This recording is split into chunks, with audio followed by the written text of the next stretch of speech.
Hello, everybody. Welcome back.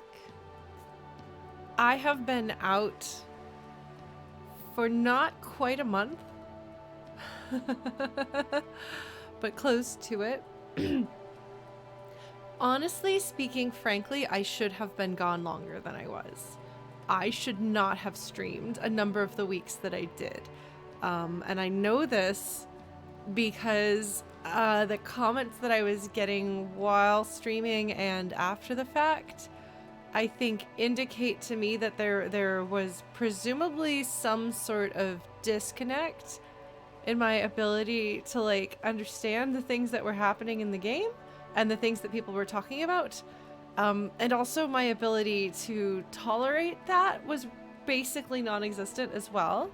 And so I think somebody, I think it might have been Sirius, commented that like when you're dealing with health issues like this, sometimes like every emotion just gets turned to tired. And there's something to be said for that. But I was very frustrated and not, what's the right way to put this? I didn't have the emotional or mental stamina to handle critical comments or people asking questions about things that I didn't understand. And I wasn't able to follow or make connections a lot of times with things that were happening in the game. It's less noticeable when I'm playing, say, Paper Mario: The Thousand Year Door, which is not the most intellectually challenging game experience, which requires maybe better reflexes than Disco Elysium, in which we're probably not going to be like having to press the A button with perfect timing to avoid having a monster throw spikes at us. I mean, if that does happen in this game, I will be very surprised, but you know, anything's possible. I have played Frog Fractions. I am aware that gameplay can change in the most unexpected ways with no notice. But my reflexes, I guess, weren't affected so badly that I noticed it with that. However, my critical thinking, when your health goes down, your brain sometimes goes down with it as well. And I've said this like off stream. I've said this like in like on Discord and stuff, and in comments, but I can live with the memory loss because I've been living with the memory loss for several years now. It's very frustrating to have people talk to me and I'm just like, I vaguely remember that there was a thing, so I'm going to prompt you to talk about this, but I don't remember any of the details. And it's not that it's not important to me, it's just that my brain is literally incapable of holding on to information, or accessing information that was recorded to it in the past. I can live with that because I've had to live with it for several years, but I haven't really... It's really hard to live with not being able to think clearly. You might have noticed that thinking is not... It's not to say that my thoughts are always right. It's not to say that I'm the biggest intellectual in the world, because I'm not. But generally speaking, thinking through things is kind of what I do. I've never had a great deal of physical ability, but I've usually had some reliability on my mental proficiency, and losing that is really scary. And honestly, playing Disco Elysium really highlighted how much of that I had lost and was continuing to lose. So I appreciate your patience, for those of you who have been patient with me. For all of the people who have asked, why did you do that? That didn't make sense. Why did you choose that? What is your overarching intent? Did you forget about this? Did you not notice this? Etc., etc., etc. Because I feel like I've gotten a fair number of questions about things like that. It's possible that the simple matter is that I've overestimated my ability, even in the best of circumstances, and that nothing... There's no way of saying for sure that I'm going to make decisions that make sense or have a consistent through line with my approach to playing the game or my thoughts and observations as I go through the game. But it's also possible that what I'm leaning towards, which is that my brain has been somewhat starved of oxygen for I don't know how long, and that will take an extended toll on things. And so perhaps I will get that back because it is so disheartening.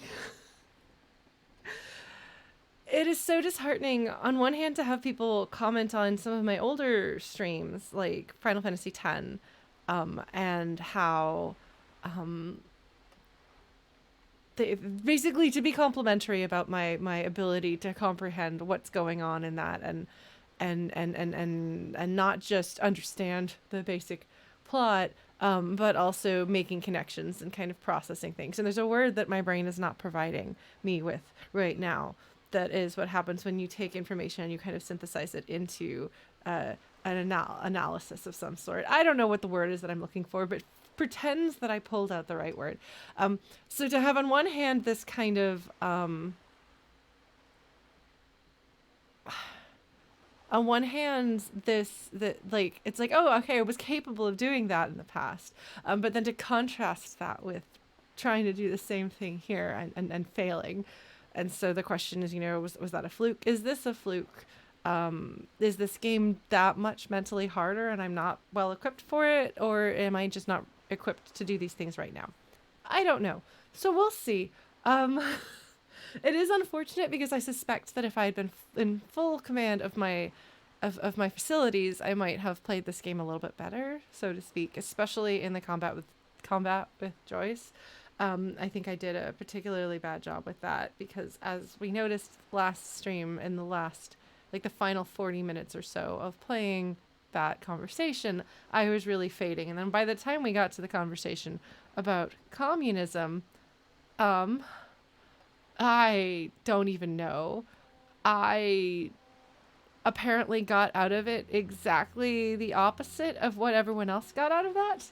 So for the many people who were concerned about me shutting down the clown shoes communism answer, because apparently other people do not feel that it was presented as clown shoes, I do think that there is a disconnect there between this game's sense of humor and way of talking about things and the way that I approach things. I don't do comedy. I don't do humor. I tell people that I don't have a sense of humor because that is the easiest way of not having people immediately start challenging me or being insulted by me not finding the things that they think funny myself. I've learned this over many years of having people get personally affronted that I don't like The Simpsons. It's usually The Simpsons. There's other things too. That's just been most frequently the source of contention. But I tend to take things at face value, and if something is presented as a joke, I don't know. I'm not sure. I felt as though that was a clown shoes offer of doing something ridiculous and huge, that at least at this point in the game, I don't think that makes sense to choose, and I don't really want to go doing a crazy clown shoes thing. I think, judging by the answers that I've gotten from people, because I've said please no spoiling and please no backseating, but that does not always work, and I know that people mean well, but it has led me to feel an absolute lack of confidence in my ability to judge what this game is getting me to do. So I'm very concerned about that because the impression that I've gotten is that there are things that this game presents as being ridiculous. So I don't choose that answer because it's ridiculous. And apparently that is the wrong decision because secretly underneath the ridiculousness of the answer, I'm supposed to be able to discern that what they actually mean is the serious answer that corresponds with clown shoes. It's just been framed with clown shoes perhaps because that is the norm of the sense of humor and the way people talk in the part of the world where this game was written. To which the only thing I can say is perhaps this is what it feels like. This is the closest insight that I've had to what it feels like to have an autistic brain, in which it feels as though the things that are happening around you cannot be taken at face value or in any way that you can discern based on your own means of communication. And there is some sort of an unwritten set of rules underlying conversation that you can't understand and don't know and can't detect, and other people can, and it leads to conflict. So that's kind of what I've walked away from all of those comments feeling. And maybe it would be clearer to me if my brain were clearer. But as it is, that's one of the reasons why I took several weeks off, was because if my brain's already in bad shape, I can't deal with that. So we'll see what happens. We'll see what happens. I fully understand that the people who wrote this game, like, my impression of the people who wrote this game is that they are people who are more likely to lean towards communism as a political bent, but they have a certain degree of world weariness about the execution of it, because they have seen that it can go very badly. So the way they approach it is with kind of self-mocking and yet affectionate humor. And that is what I took away from the way that they talked about communism when when Ocelot's brain presented the idea to go bring communism to the world. And I don't think that we're going to see... Thank you, Heckmaster, for the subscription. No, I don't want to make it sound like I'm complaining about chat, because, okay, obviously I've been talking too long. This is happening again. It's just, it's a little bit frustrating because this has never happened with any game I've ever played. And I've played Toby Fox games where people really want to spoil things, but Toby Fox and I are very much on the same wavelength. I do not have Homestuck in my DNA the way he does, but that's like the biggest disconnect between me and Toby Fox. This game and I are not exactly on the same wavelength. We have some things in common, definitely. So I am able to connect with it on some levels. But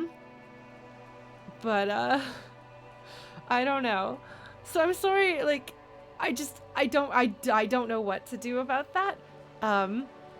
But it has been very kind of eye-opening to think about it. And I hope that anyone who is autistic is not offended by my comparison to, like, feeling like, wait, is there this extra layer of meaning that I wasn't aware of that everybody else seems to be able to pick up on?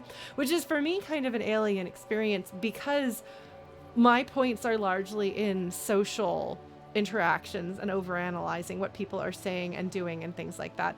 And I don't know, actually, I really don't genuinely know, and this is something I've been thinking about recently. I don't know how much of that is innate, or if I've had to learn that. I don't know that I have the same level of, like, innate comfort with understanding what other people mean, because I think if I did, I wouldn't second guess myself and have the same level of social anxiety that I do. So it may be that that's simply a survival skill that I developed as a child, that I built up a great deal of fluency in something that I wasn't born to. I don't know.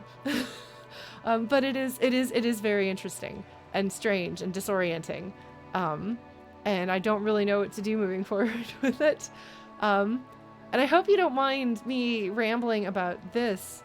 I'm talking about my me, yes, as in real life Lauren, not Ocelot, the character in this game. I'm talking about Lauren and my points that I have put into learning to read people and overanalyzing things, because I actually have been really curious about this. Partly actually because of this weird disconnect that seems to be happening with me and Disco Elysium in particular. And I hope it's not too weird for me to like psychoanalyze myself in a way and try to do a little bit of research and like understanding of my own limitations as a like what my player sheet looks like outside of the game because of this game. But like I've been looking into things because I looked at I was doing some reading on like, for example, being able to accurately decipher somebody's emotions based on looking at their faces, like in photos. And there are a wide number of emotions that I cannot tell, actually, as it turns out. Because I was looking at some of these test cases, like these photos that they present to kids sometimes to try to decipher or to try to determine like kids with brains structured in a certain way, usually neurodiverse kids, how they like how well are they able to intuit what emotion they're seeing. And there's a number of emotions that I can't tell. I can usually tell anger, I could tell like disgust, I can tell joy, but like there were a number of other emotions that they showed it, and I was like, okay, so process of elimination. I can identify these ones, and I think this one's that. So I have these 3 or 4 left over, and I have these 3 or 4 left over labels that I could put on these for emotions. So I was like, okay, let's think about it. What physical descriptions of people's faces do I read about in books to describe these moods, and how does that correspond to what I'm seeing in these pictures? And I don't know if people have to do that normally, and it's not that I am unable to read emotion on faces, but it feels as though perhaps there's some way to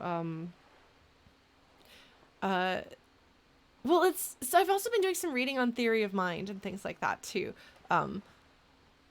which is interesting. And I could go off on a whole tangent about that because I was reading this like kind of like sort of academic-ish text on theory of mind. It's a bit outdated, but it had some interesting things to say. And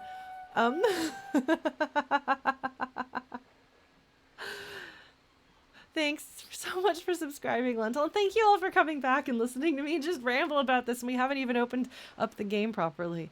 But the thing is, it's not sociopathy.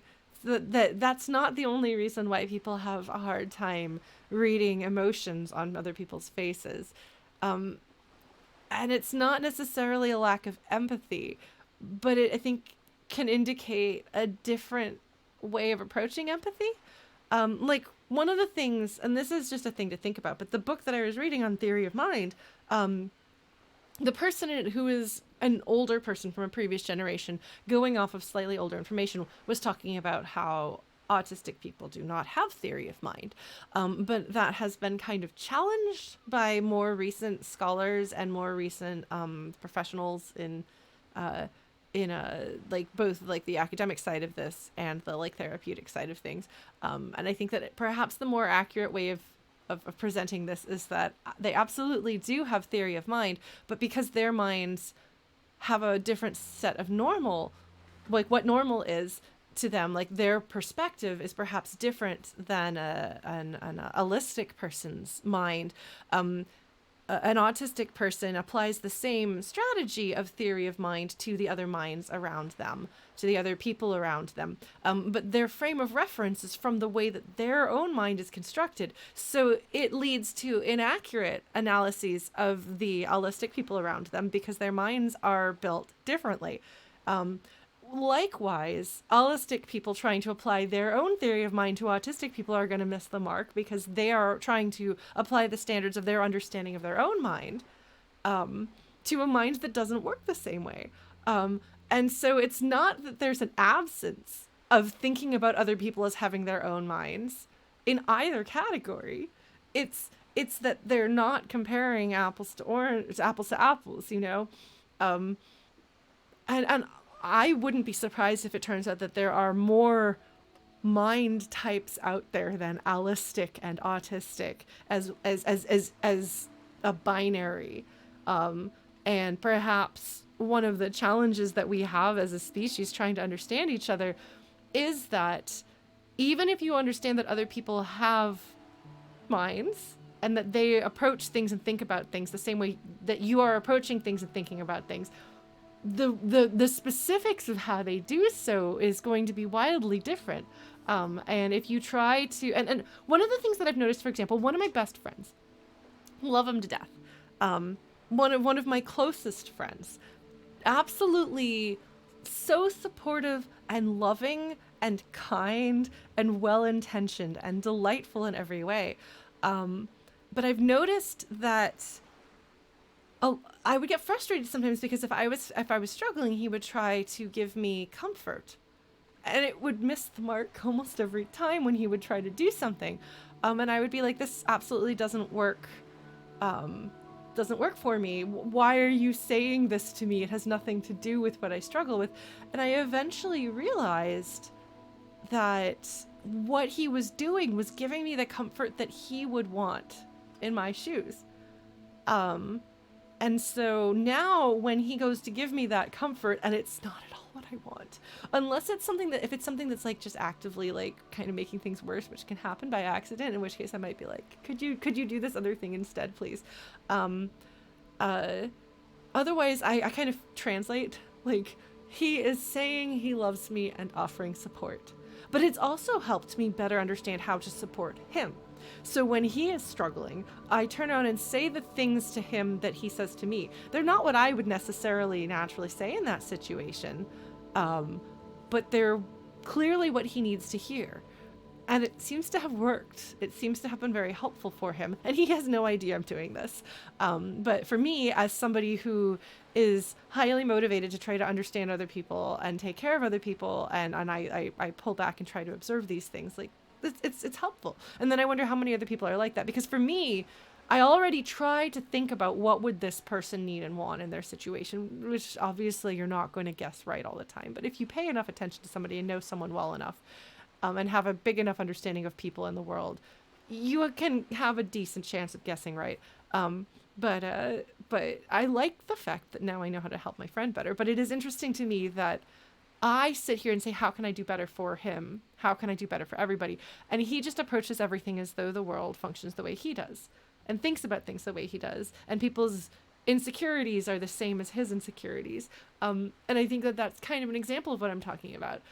Is he like on the spectrum? I don't know. I don't know how many of us are. I mean, he's definitely neurodivergent on some point. Like we talk about our ADHD brains, but obviously there's another disconnect there.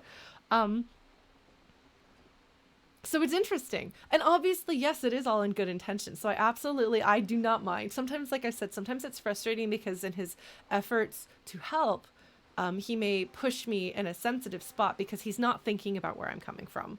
So he might step on me. In which case I'll have to be like, I love you and I know that you love me, but could you move your foot, please?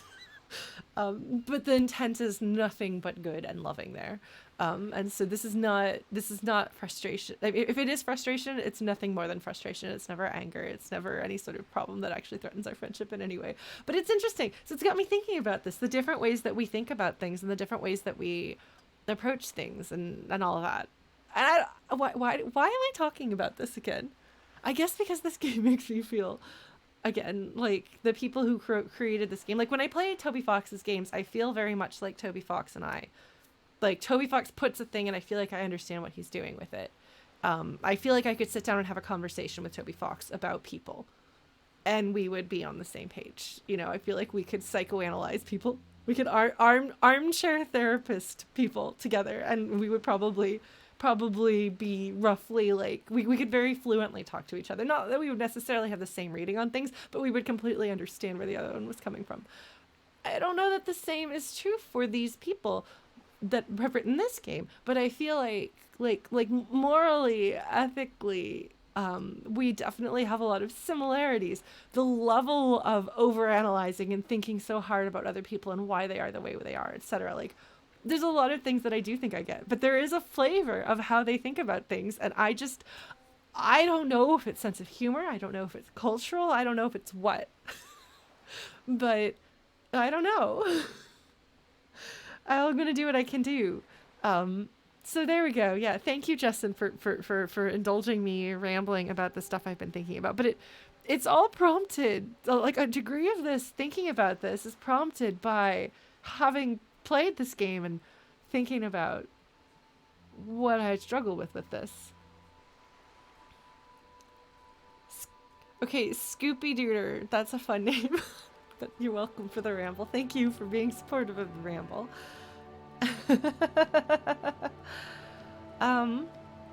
I do have one more fun dumb little thing to comment about, since we've talked about a few like cultural difference things. I might have mentioned this on some other games stream, I don't know, but a thing that I found fascinating, and I don't know if any of our Europeans are present, and certainly I don't know if any of our Brits are present, but this is for the Brits in the audience, if they're here, to confirm or deny, and the Americans in the audience to find delightfully perplexing.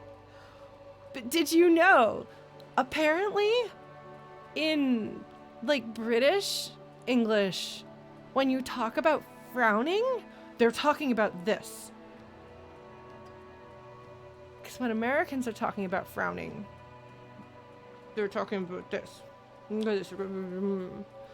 so apparently the expression "turn that frown upside down," which literally take the face, flip it upside down so that the frowny becomes a smile, apparently is confusing. Perhaps less so now that like American media is so prevalent and we have frownies and smileys and things like that. But at least for a period of time, apparently that was true. Isn't that fascinating? I mean, I think you can talk about furrowing your brow, but furrowing your brow, I think, is the frown. In fact, there might even be some sort of etymological thing there. And now I'll watch the Brits come in here and be like, no, Lauren, you're misunderstanding. But I read about this a few years ago, and I was just like, what? Excuse me, what? Well, frowning as your facial expression to convey an unhappiness. Isn't that fascinating? And yet, well, no, it's not that Americans think you frown without the brow, but when we talk about the frown, we mean this. Usually this goes with it, but this is the frown. It's the mouth. That's why your smiley is a little like the little eyes and the smiley face, and your frowny is the exact same little eyes and the frowny bit, because the mouth is the frown. Isn't that fascinating? Isn't that interesting?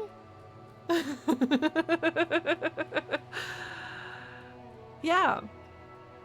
Oh, look at that! We have a Brit to confirm this. Thank you.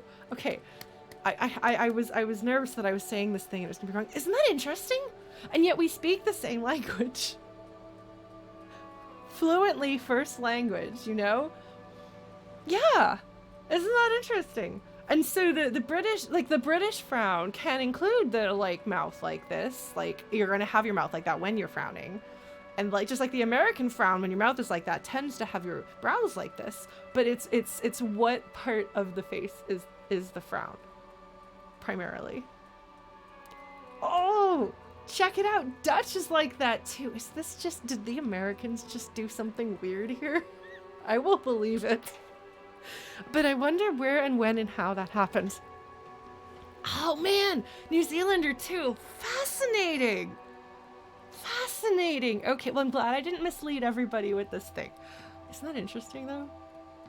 Like, I'm so curious how many other little things are there that are disconnects that we have no way of knowing, because it would never occur to you to ask, wait, what do you mean by frowning? Because it seems like it's different.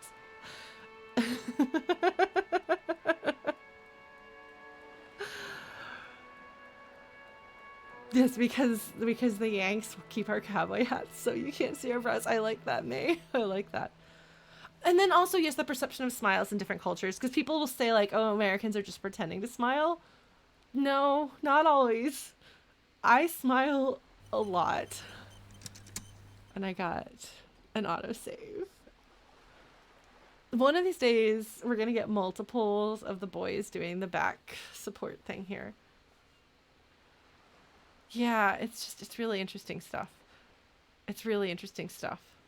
Also, fun fact that I learned moving to Canada. I thought I was prepared for the spelling differences. Maybe I've talked about this on a previous stream. So my mom's Canadian, and she never updated to American spellings her entire time that like my entire life. My mom has always used British spellings in the US, much to the confusion of everybody who, when they hear her pronounce our last name, and she's divorced from my dad, so she no longer uses my last name, but ITZ, and Americans are like, what the heck is a Z? You mean ITZED?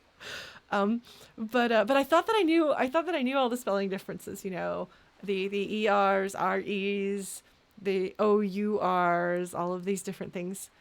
Okay. Americans, did you know that in non-American English, a 3-story building, the word story is spelled differently than a storybook story?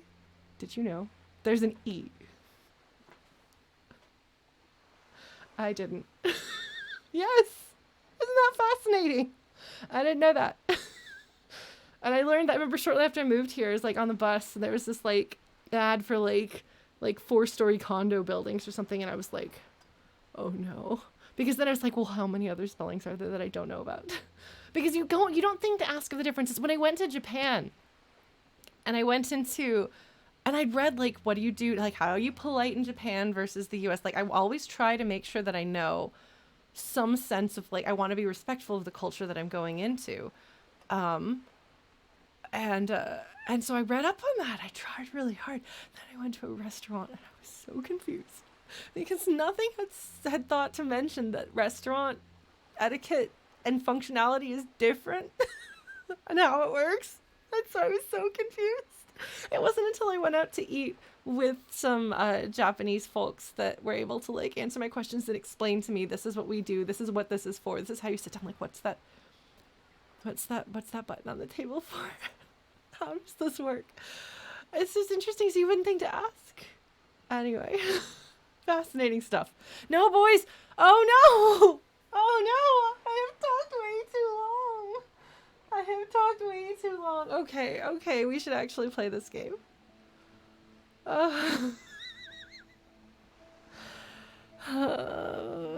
It's like they're rubbing it in. Everyone else is like, wow, I've never seen them do that before, and I'm like, I've seen them do it twice in a row. I have a talent. Yeah, the ground floor, first floor thing I've seen before. And so in Canada, because Canada's kind of like halfway between Europe and the US, like they have to like go around to be careful. So they'll have a G for ground floor, and then they'll have 2 for the second floor. Instead of having the first floor, it's ground floor. It is marked as ground floor. It's interesting. It's really interesting. But also super confusing. I feel like I would better learn the non-Americanisms if Canada were consistent, but it's kind of partway through. And yeah, that does sometimes happen in American buildings, but you'll also see like a 1 sometimes in the elevator. It's not always the case. But it is often the case. It's not the 0th floor. It is the floor that is the first one that you walk into. If you have a 2-story building, because it has 2 floors, it's not floor 0 and floor 1. I don't know, Gundy, but that is a fact I don't know. But because there's so much cross-border communication and media and all of these things, like, it's just a hot mess, spelling-wise and system-wise. Like, all of the ovens are in Fahrenheit, which is great for me. Anyway, I've been stalling a bit, but I'm feeling a bit better. So we have a couple of options here.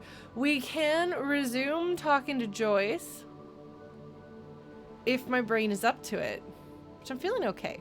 I did have to shut down early when we played on Tuesday, Mario Thousand Year Door. But I made it 2 hours instead of 3 hours in. But this time I've just talked. I don't know why I'm dancing, but I'm dancing. We're gonna dance at the end of that. I know 40 minutes, right? I have a gift. The gift. Can we say I have the gift of gab? uh, I've told you when my band performs, I have to build in the amount of time for me to talk between songs, right? If you ever need somebody to stall for time and talk, may I present my talent right here. Oh man. Okay, so I think I feel like I'm in reasonably good control of my facilities. Like I've only had a few words that I've missed, and I'm making sense. I'm fairly coherent. I'm thinking about things. Maybe we can dive into this boss fight, and I have water.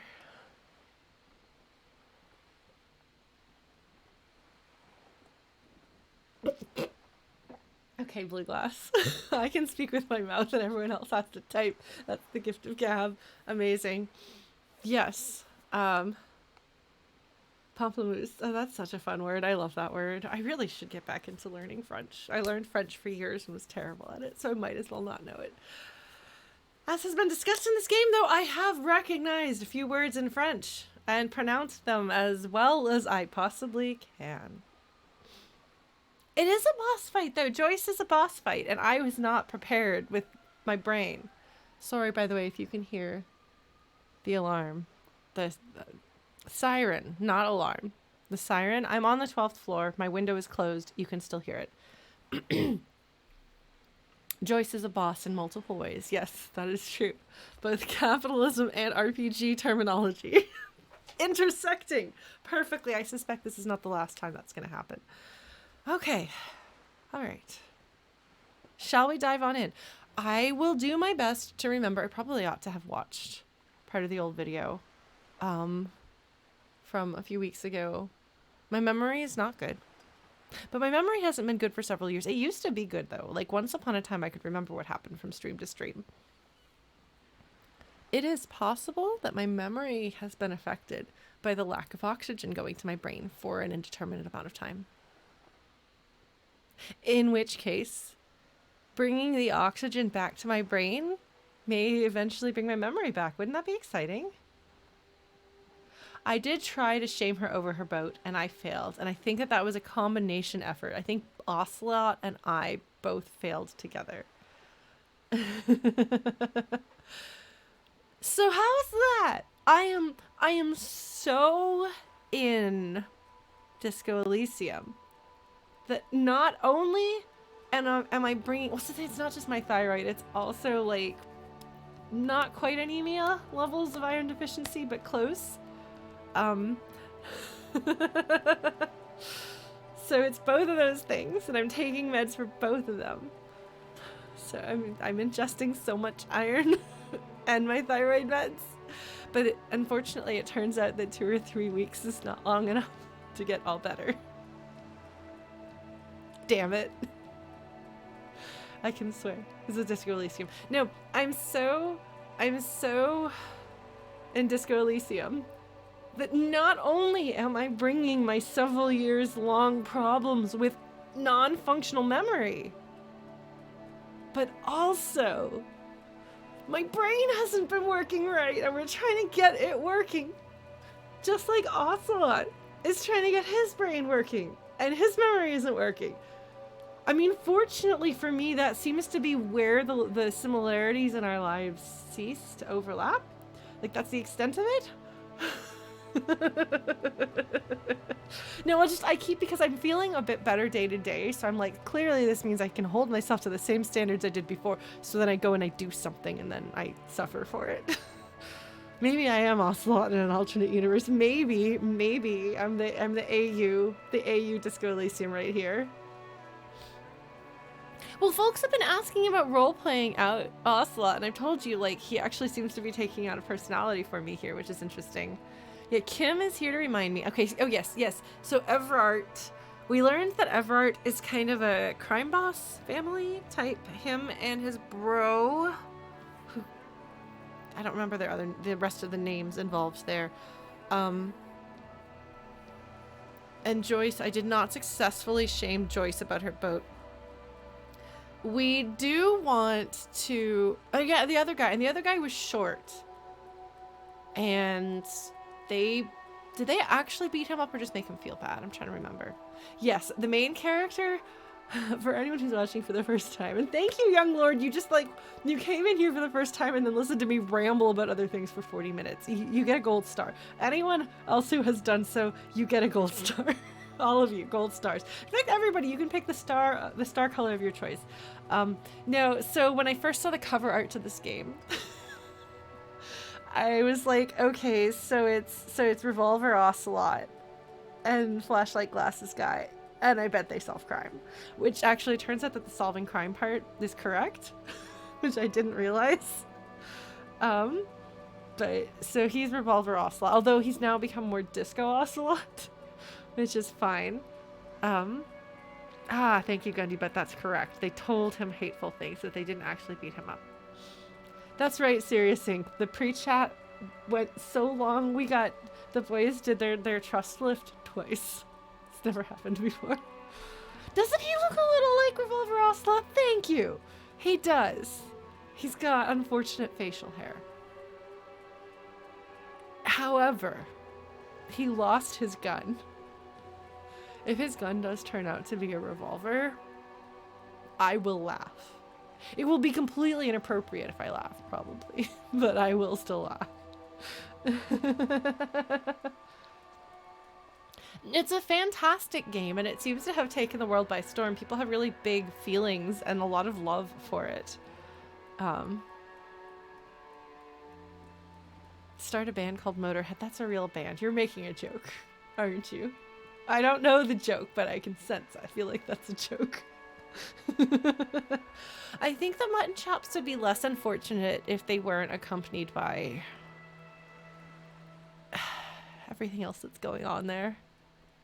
So hey, looking at his character design, does Ocelot have a frown by UK standards, but a smile as well by US standards? I'm bringing it all together.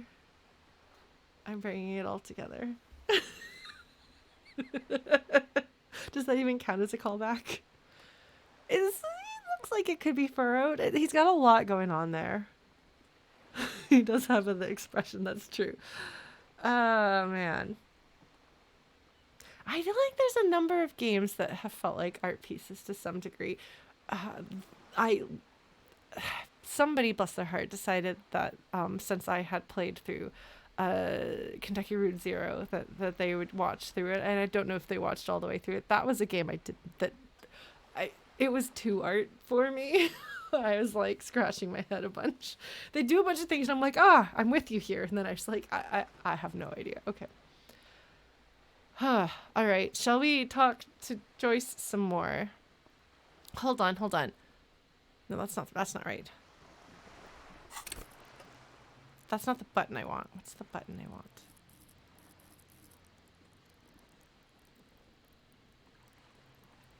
That's my inventory. That's my character sheet. This is my notebook. That's what I want. Kentucky Route Zero had some absolutely brilliant stuff in it, but a lot of it just died. I felt like I wasn't smart enough to get.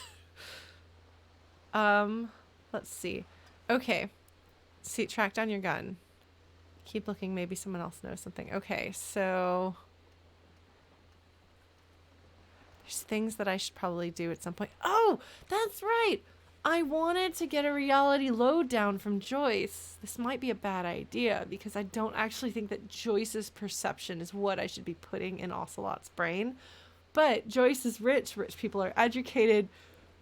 Ocelot's brain thinks that a rich person is the person to ask here.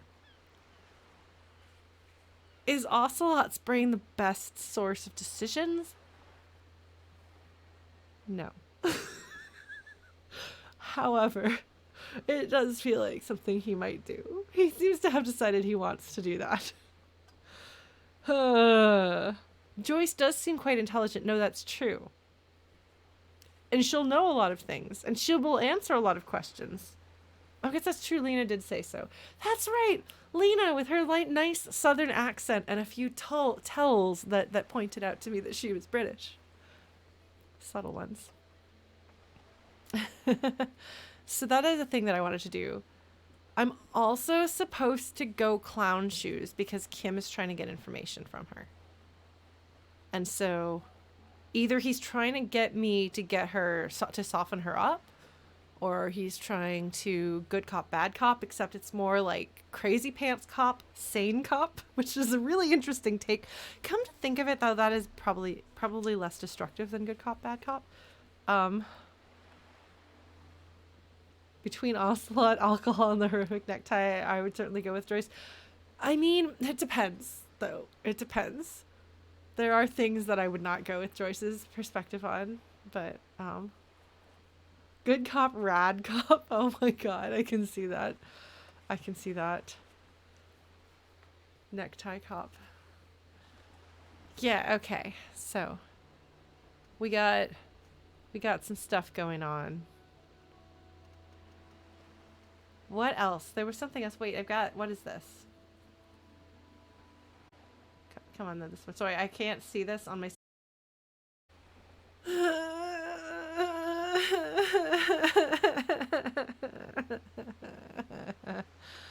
That's what I have to say to that. Well, it's the Lauren stream. Talking, technical difficulties. All right, we're in great shape here. Okay, hold on. I gotta look over here because I need to figure out how to turn off the start menu bar thingy on my second screen, because it means that I can't see what's going on at the bottom here.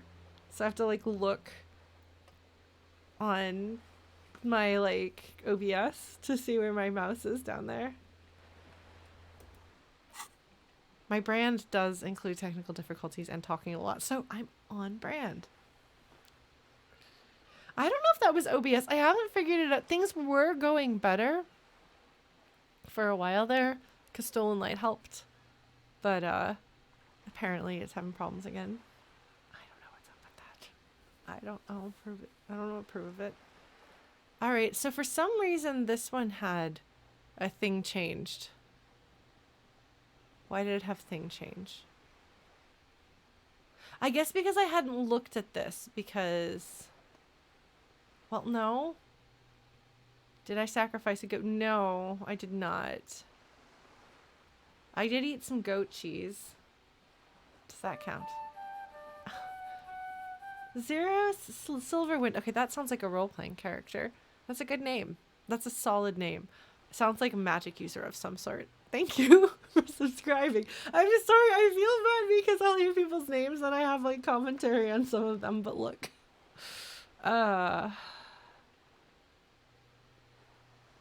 Did I pick up a new thought? Did I pick up a new thought?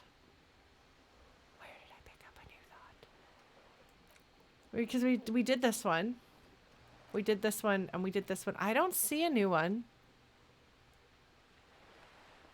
My pain threshold has gone up. Wait, is this actually selectable? It doesn't look any more selectable than the rest of them. I mean, I guess it is a slightly more brighter, less grayer. It's barely. I'm not gonna mess with the taskbar right now, but I will try to mess with the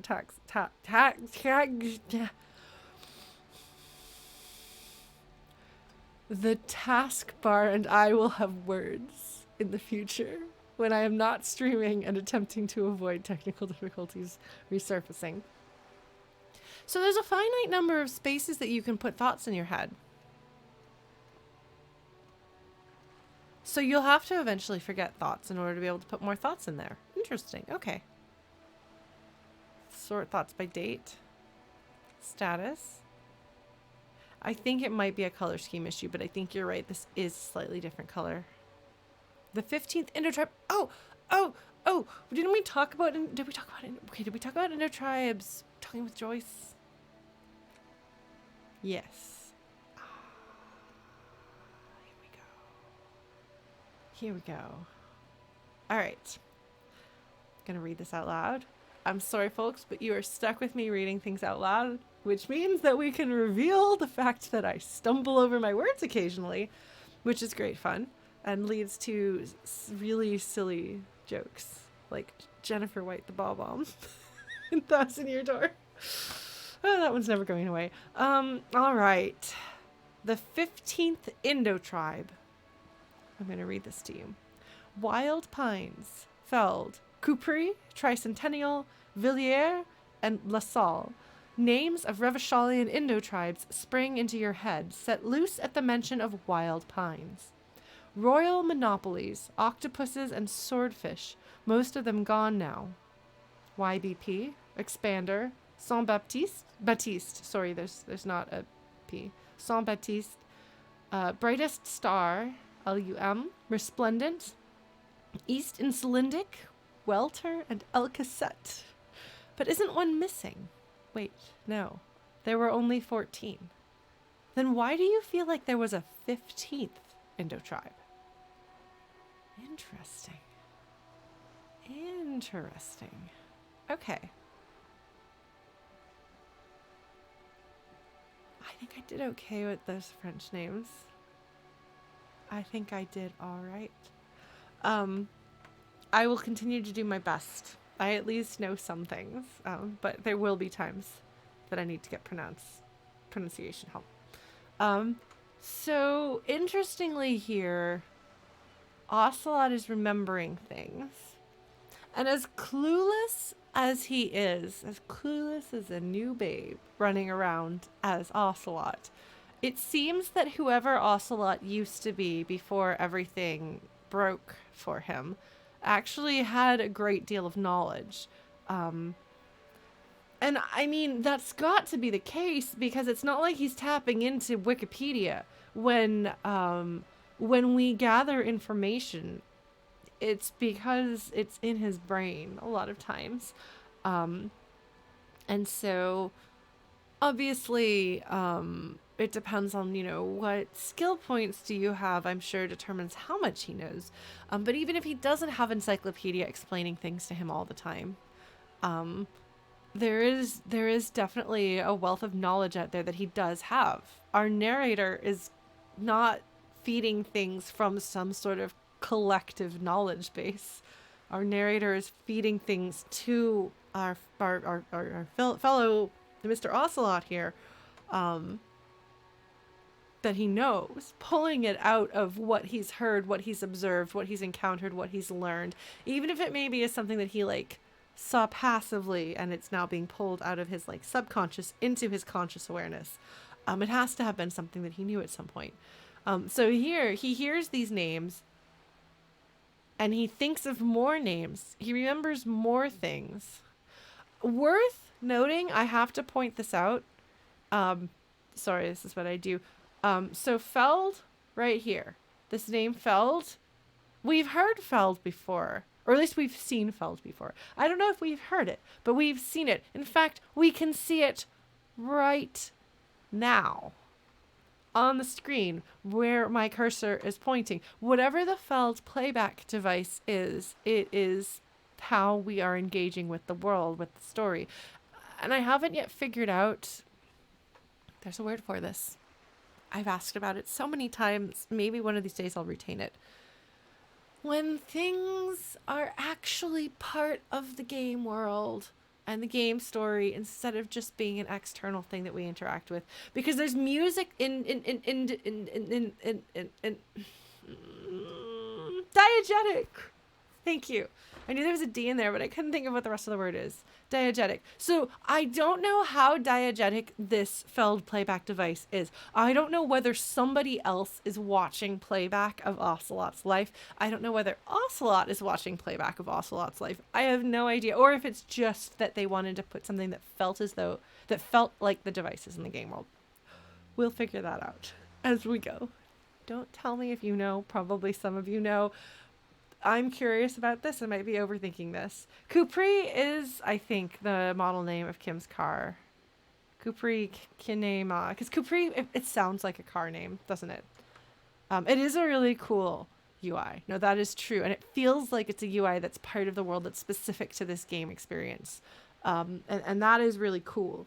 That is really neat. And it adds to the everything. But I'm wondering what else is going on. But yeah, Feld is, like I said, Feld is right here. I don't know Tricentennial, Villiers, and LaSalle. I don't know if I've encountered those names before, but I will eventually. So Brightest Star stood out for some reason. Saint-Baptiste, I think, aren't they the medicine folks? Saint-Baptiste, they're the ones that they talked about in the pharmacy. Brightest Star, didn't Brightest Star come up? I feel like it came up during the statue section. So El Cassette, to me, sounds like it's the cassette. But in that case, that's not French-based. That would be Spanish-based. And I don't, because cassette doesn't just mean cassette tape. Like, cassette, it means something else. I don't remember what the word originally means. Was Tricentennial Electric on the intercom thing? It might. We'll take a look at that. YBP and LUM sound familiar. Brightest Star sounds familiar. I don't think I know anything Expander. I don't know that I know Resplendent. I don't think I know El Cassette because I think I would have commented on that. I think I remember myself commenting on that. But I can't be confident in that. Welter, East and Cylindic. And why is there a 15th? Why are there 14 but he feels like there's a 15th? That's the question. That's interesting.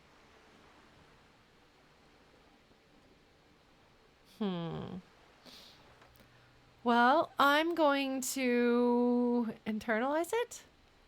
Unlock a new slot. How do I unlock a new slot?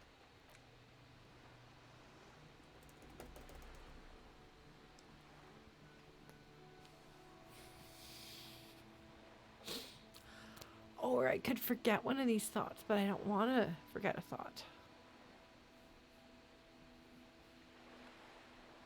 Brain is full. Okay, well, I still don't regret putting a point in Spidey Sense, although probably the point in Spidey Sense won't do me much good yet. But I want to make my brain go bigger. Game says no.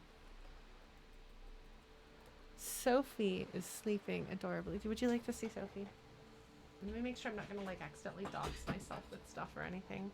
Do I have anything? I don't think I've got. I think all of my stuff is covered up. Okay, cool.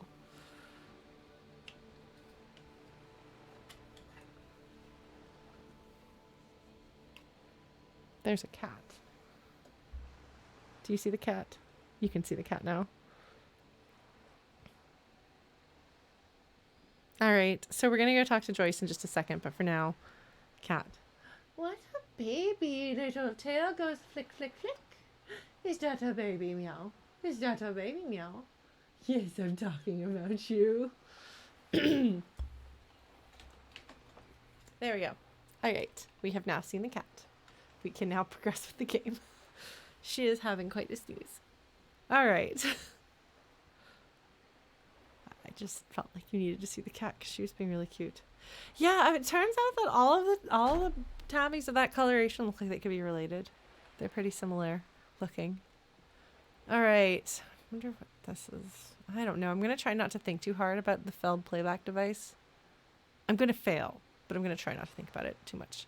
I do not want to forget these thoughts. I don't know what the consequences for forgetting a thought. I don't know if you have to think through it again. Psyche learning caps raised by 1. Speed gives 1 psi.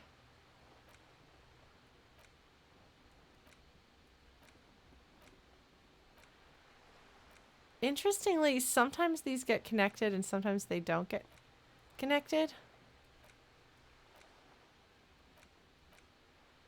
I don't know what's going on there. I'm gonna not worry about it. All right. Okay. Let's resume conversation. Thank you for your patience, everybody. But look at all these things we've thought about and talked about. And also I wonder, this triangular device that she's got here. Like, normally I would say that looks kind of like,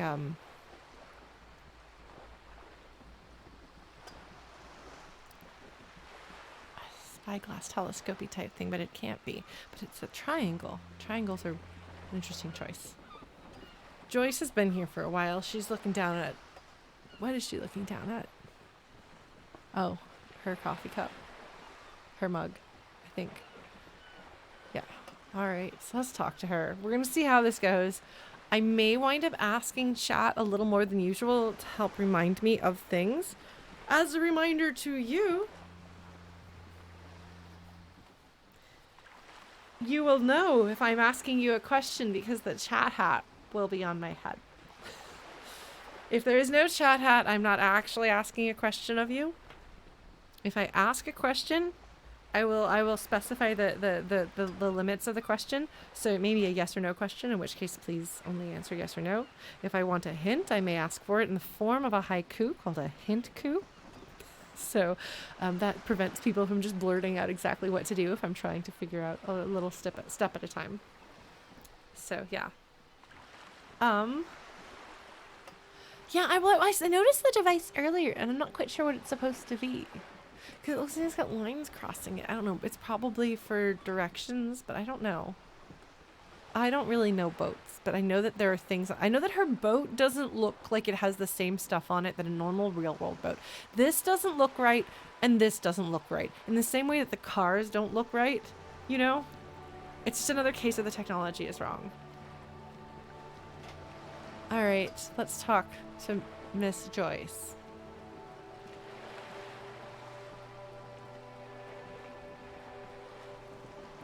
You're back. Good.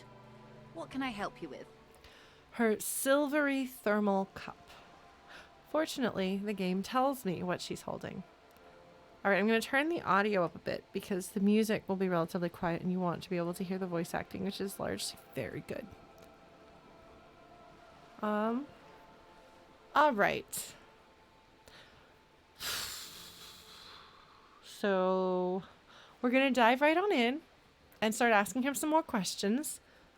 I've done some clown shoes that Kim was happy about. So I'm not a total failure, but I have permission to clown shoes a bit more than I normally would here. I'm going to do my best, but I cannot read the minds of this game, which I suppose, as frustrating as it may be, does mean that it is closer to an actual experience of talking to people. It's not like... I'm sorry. It's not like a BioWare game or another game where it's very clear what kind of a response you're going to get and what kind of an answer or a thing that you're saying. Like, basically where you can predict what your character is going to say and gather, like, this is the good answer, this is the bad answer. Games like this that are more complex, where it's harder to determine what exactly is going to happen, that is closer to how real world conversations go. In this case, I'm going in blinder than I usually am in the real world, because in the real world I have cultural contexts and can pick up on clues. In this game, it's okay to not have those cultural contexts because my character doesn't have those cultural contexts. And my character is a little inherently clown shoes, so that's going to happen no matter what I do. Did we not finish the strike one? We might not have. Yeah, because I did have to shut down early. Okay, let's take a look at that. Of course. Okay, so tell me more about the strike at the harbor. I think I've already talked thoroughly to her about Mr. Clare. Let's see. It's not going to take time if this reminds me. So we're just going to go through this real quick just to see. So tell me about Mr. Clare. I thought Clare is a man of the utmost integrity. Right. She's being sarcastic. Say one thing about him. It's that he always puts the interests of the workers first. Right. Of course not. Everard is fantastically corrupt. I imagine he has a thick, viscous goo where you and I have blood. Is he that bad? I'm going to pick a different answer. Sorry. Is he that bad? He is the most corrupt individual I have ever seen, and I deal with men like him for a living. If there is anyone more venal, more irredeemably nepotistic, then it's his twin brother, Edgar. So what's fascinating here is that I am predisposed to dislike Joyce and certainly to view her as an opponent just because I, Lauren, not Ocelot, but I, Lauren, have opinions about labor organization. I have opinions about capitalism. I have opinions about all of these things. And granted, again, as I've said before, my experience and my perception is going to be colored by the part of the world that I'm from, which is very different. So there's another place where we may have a little bit of a disconnect. But I'm not inclined to side with her. Is the game volume really quiet? Okay, hold on. I can turn it back up. It's hard for me to gauge that. But you'll have to let me know what you think of this. In fact, you have to let me know. Okay, that should make it a bit better. But she's funny. She's sassy. She's quick on her feet. People have indicated, like, people love her. She seems to be a very popular NPC, which is interesting because she's not the sort of character. I take that back. She's not the sort of person that people usually really like because of the role that she plays in the world. So it's very interesting to me that people like her so much, but I can see why. And here, when she's talking about, when she's being critical of them, for all that I think that my values and her values are not going to overlap too much, the things that she is criticizing these men for are things that I would criticize a person for, you know? I don't know. So his twin brother Edgar, let's say, I remember hearing something about this Edgar, which is not the answer we gave last time. Just see what happens. I hope you don't mind. I'm dipping my toes into the conversation again. See how much I remember. I apologize, as always, for my lack of memory. Have you seen him? No. Edgar looks exactly like his brother, except for that lazy eye. He also talks exactly like Everard does. And when one's term as foreman is up, the other takes over. Okay, so I suspect there's going to come a time that we're going to have to tell the difference between the brothers. So we have to remember that Edgar has the eye.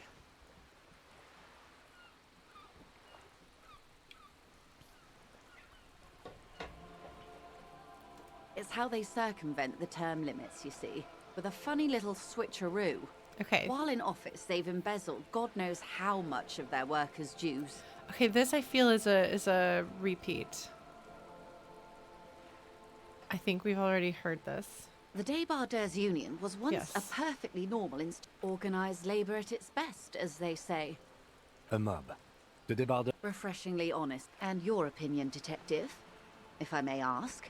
I'm a curious and talkative person, you see. Would you say the Débardeurs Union is... I don't remember why. I've clearly chosen one. I feel like there's no way they can let you answer. Like, it seems strange to me that something like this, you'd be able to pick multiple answers for. I don't know how things work.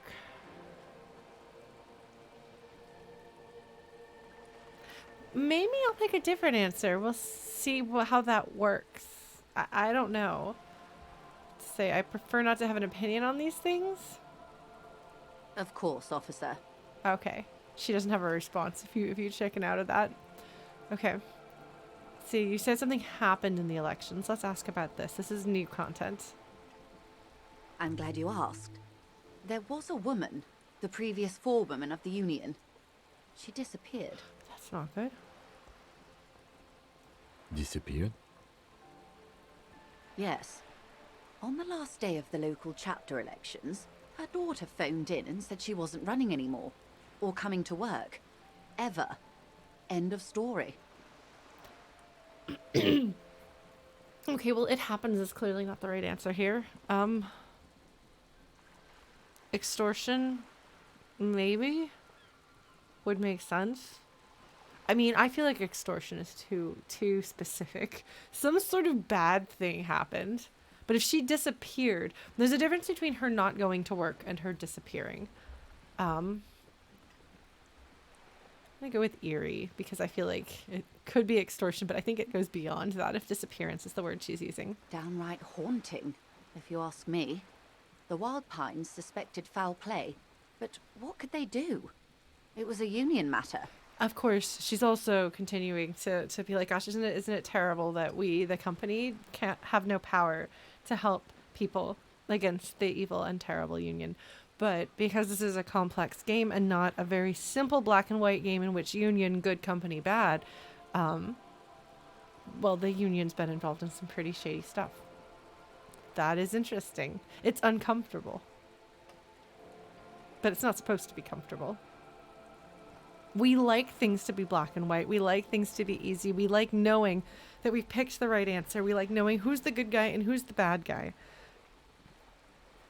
And unfortunately, in the real world, there are things that you can straight up say, this person is bad. This sort of thing is bad. Like, objectively, a lot of damage is being done. But it's much harder identifying who is a good guy. Because people are flawed, and things made by people are flawed. And it turns out the world is a complex place. The point of the presentation is, these kinds of things happen around the Clares. Watch out when you're dealing with him. All right, they disappear people. That's good to know. Not even that one person's hero is another's villain. It's not even just a question of perspective. It's also that people who are generally good will still do bad things or hold bad opinions or in some way either make mistakes or have something that you disagree with them on. Like it's complicated. So it can be bad and less bad. It can be almost good, except for the one or two ways in which you're irredeemably evil, or like well-intentioned but misguided and therefore causing damage. Like there's a lot of more complex things out there besides good and bad. Thank you for your concern, ma'am. We'll be just fine. Kim is not afraid that we're going to get disappeared. Okay. I do think it's good to be critical even of, perhaps especially of, things and people that you tend to agree with. Because I think it's a good idea to always try to be actively making decisions and actively holding beliefs, actively choosing things, as opposed to just passively, as exhausting as it is to do that, and as tempting as it is to just kind of be like, this person is good, so I will follow them. It's very easy for that to go in bad directions. So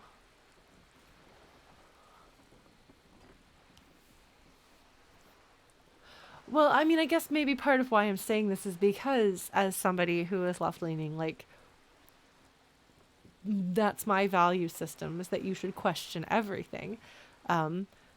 Whereas, conservative mindsets tend to believe that questioning things is actually a moral deficiency. Oh, that's interesting. That's very interesting. And that's one of the reasons why you can't have a conversation that's anchored in your own, like, moral value system when you're talking to somebody who has a different system, and expect the two of you to have a productive conversation or to get through to them. Like, just the framework is entirely different. Of course. How else can I help? All right, there may be more information lurking in this conversation somewhere, but I'm not gonna just systematically dig through everything. That's apparently not what I'm doing with this game. I might try that to see what happens if I were playing this game on my own and not on stream. All right, what can you tell me about this lynching? Quite a few things, I'm afraid. She falls silent for a moment, contemplating something. Well, but the thing is, their ideology is not designed to hold up under scrutiny. That's not the point of it. The value is not to be internally consistent. The value is not to be something that can be poked at and prodded at.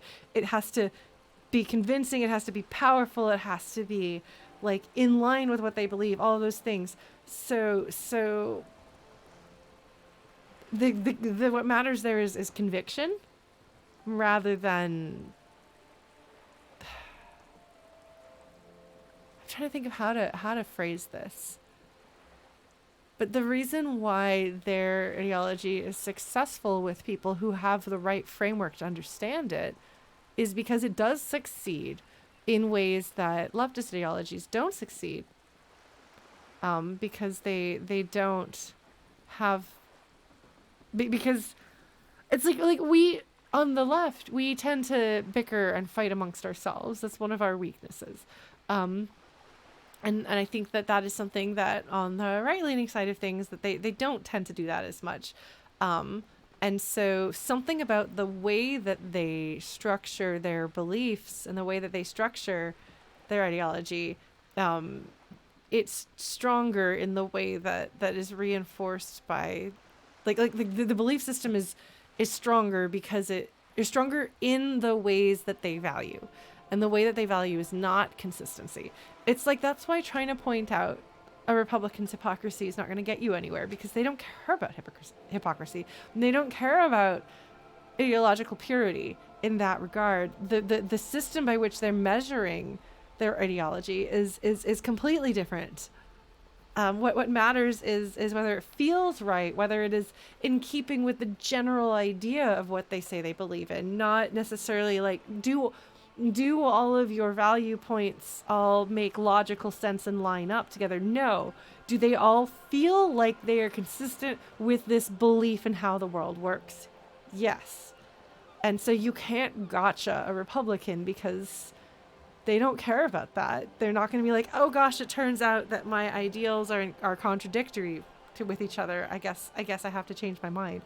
That's how we change our minds. That's what we care about. That's how we value. So we will turn our beliefs around in our head 360 degrees, looking at it from all angles to try to make sure that it's perfect with no holes or flaws.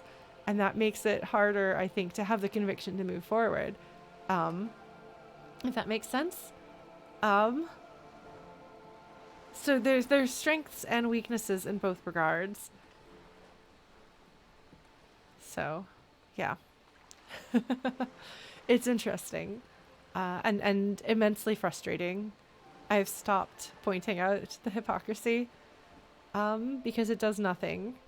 And it is better if you are trying to convince people on the right of something, that's not the way to do it. You have to try to convince them within a framework that they care about, which can be, if they think of themselves as compassionate people, set aside any like attempt to have a logical gotcha and start telling stories about people being hurt by this, and frame it in the context of people you care about and you love.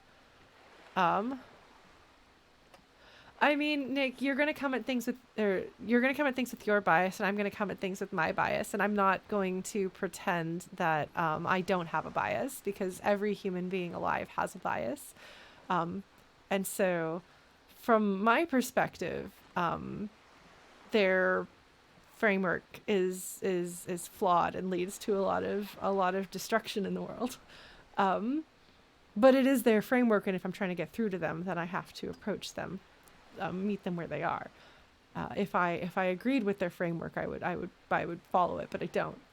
And I think that it's okay to have opinions of things that you like and dislike. Because my moral code system does not place, like, for me the ultimate value is also not in like pure argument. It's damage done, really.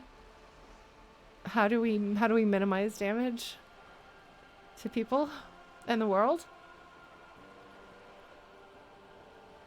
No, it's okay. You're allowed to be defensive. I'm not telling you shouldn't be defensive, because I am being offensive, not like offensive, but offensive. Like I am. I'm not going to claim that I'm taking a neutral stance, because I don't value taking a neutral stance. So I have no illusion that I have one. So it's all right. Like, you're not doing anything wrong if you feel a bit defensive there. I don't know that it's irrational. I'm not going after you personally. It's not a belief system that I personally see value in. So I don't follow it. And I imagine that is not a comfortable position to be in, but we're playing Disco Elysium. So it's a painfully honest game that deals with politics and human nature and things like that. And so I feel like I might normally want to try to soften myself a bit, but between the context of the game that we're playing and things that are going on in the real world right now, my softness on the subject is reduced, for better or for worse. But I don't want you to feel attacked, but I will caution you that I am going to be rather clear and direct about my own political beliefs and my own like values and morals. So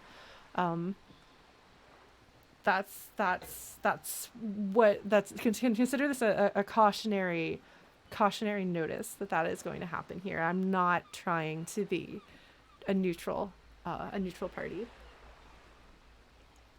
That said, I do think it's very important to humanize people that you disagree with and to understand where they're coming from and to realize that they're by and large not villainous. There are plenty of people who are villainous out there, unfortunately, but most of the people that we encounter day to day and that we have conversations with aren't villainous. So I will try to not accuse people wholesale of being awful people. However, I feel pretty comfortable calling the Republican Party and all of its politicians awful. But I would also say that a lot of the Democrats are awful as well. So perhaps says a lot about politicians. I can't really speak to politics outside of the US and to some degree Canada. I'm still learning Canadian politics. But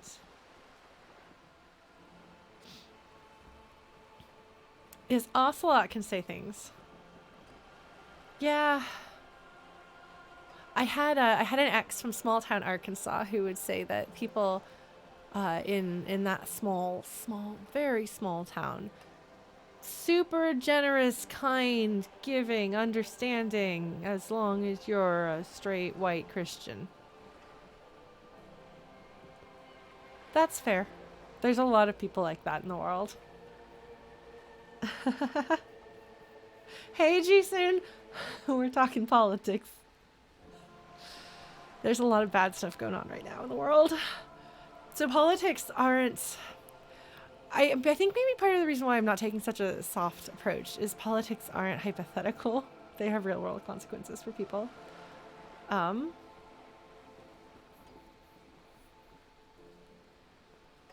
right. Let's get back to the game, though. The information I'm to share with you includes sensitive trade secrets. For the sake of my employer, I have to ask for your names and badge numbers. I don't have a name or a badge number, ma'am.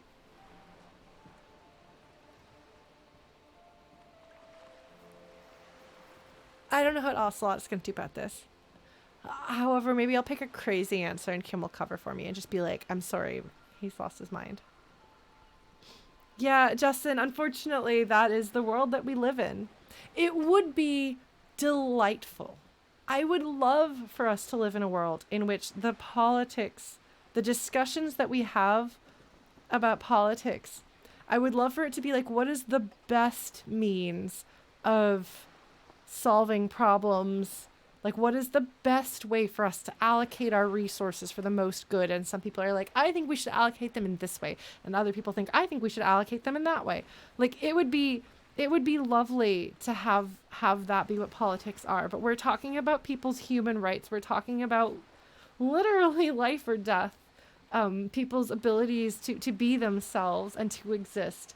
We're talking about providing resources so that people don't die. We're talking about the bootstrap mentality preventing the US from providing basic resources to actually address the solvable problems like homelessness, treatment for mentally ill people, treatment for physically ill people, things that would objectively, by any objective measurement, make life objectively better for a large number of people. But because there are people involved whose values are more interested in punishing people who don't deserve it and preventing help from getting to people who deserve it, and who judge people as undeserving due to circumstances outside of their control, such as the circumstances of their birth, the financial situation they're born into, the health situation that they are fated to have or that they are forced to have because of their financial situation. All of these things, people are determined to be unworthy. Let us starve all children to ensure that one person we think might not be worthy won't receive something they don't deserve. Like, this, even if you don't actively, openly support the bigotry that is threatening people's lives in the US, and again, I can only speak to American politics and to a lesser degree Canadian politics, but even if you don't outwardly, openly support the bigotry that is stripping away human rights from people who are just trying to live their lives existing as themselves, I have realized that there are tangible life and death consequences to the economic side of conservatism as well. The refusal to provide social support networks for people who could thrive if they had social support networks is fucking inhumane. And yet people think that there is some kind of purity because their values have to do with saving money, earning money, preventing the unworthy from receiving help that they don't deserve. All of these things that are counter not just to my political beliefs, but to my value system as to what is good and evil in the world. So even the economic side of politics has to do with who deserves to live and die. Saying you don't want to put money into social services means that you are saying it is okay for people to die because they don't have the money to pay their health care. That you are okay with people dying because they cannot manage to hold a job because of mental illness, because of trauma, whatever circumstances are contributing to them being homeless, unhoused, I think is a better term. I need to phase into my vocabulary. Yeah. So I would love for us to just be able to argue about, should we allocate more money towards healthcare or more money towards education? What is a system of government that would do the best, like, at caring for the most number of people? What do we prioritize? I would love to be able to have those conversations, but those aren't the conversations we're having. They're not even close to the conversations that we're having, not just on the social level, as far as allowing people to simply live their lives as themselves, but also giving people the freedom to live and not be destroyed by our lack of medical system, our lack of social systems, our lack of support network, like all of these things. I hate it. I hate it. I hate it so much.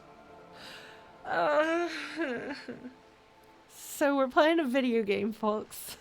We're playing a video game and Lauren is venting about politics, but it's relevant. I mean, to be fair, many video games actually let you talk about things that people would consider political, like Final Fantasy VII Remake. I sure went on a few tears there. Video games. Not just blips and beeps. No, it's okay, Nick. Honestly, this is super relevant, and I'm impressed that you're still sticking around despite my ranting. You're not obligated to because I've said that, but I appreciate you sticking around and listening and thinking, and I don't know how much overlap there may be between our values, but I appreciate that you are listening to this. And yes, we just tangent a lot. A lot. That's kind of my thing, for better or for worse. All right. So we just got some experience. There's a secret task complete. That means that I didn't know that I had that task. That's cool. Okay. So she's going to share sensitive trade secrets, which is great. I absolutely love. Like, tell me all the secrets I'm not supposed to know. Give me that sweet, sweet lore. Although I think that she's telling me that partly so that I will trust her, because she is giving me something of value and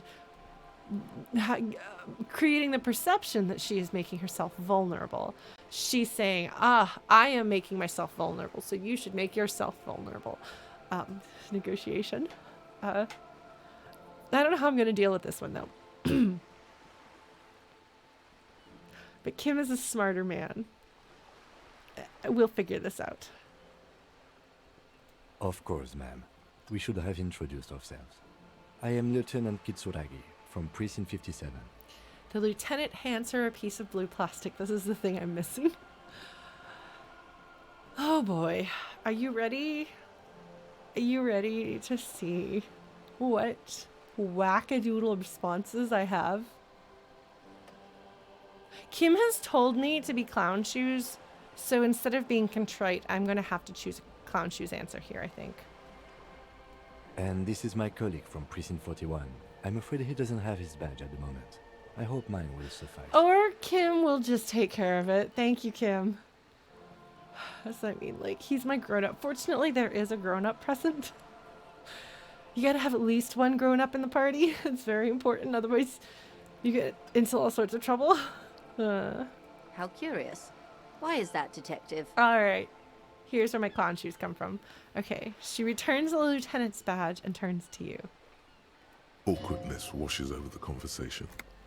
The woman doesn't like this turn of events. I only have one answer here. Because I succeeded at empathy, I guess.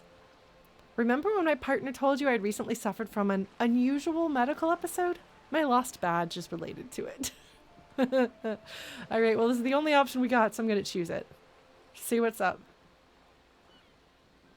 I see.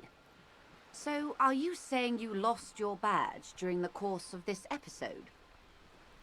She looks increasingly worried. Okay. I have permission to go clown shoes on this one, so I can say it's possible. After a night of heavy drinking, I lost all memory of my life and the world. Or, I could have eaten it for all I know. I don't remember anything. This world, this city, nothing. Or, yes.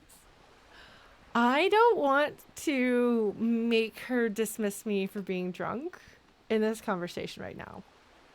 I will own my crazy pants. We don't need to blame the alcohol. I'm going to pick answer number 2. Because Kim has told me I can clown shoes. And this one is dramatic without being too dumb. I could have eaten it for all I know. I don't remember anything. This world, this city, nothing. I'm sorry, I have to drama it up. I'm going to pick that. Kim did tell me. Oh dear.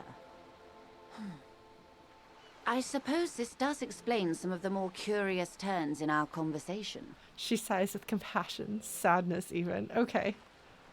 Amazing. Yeah, yes. That, I don't know.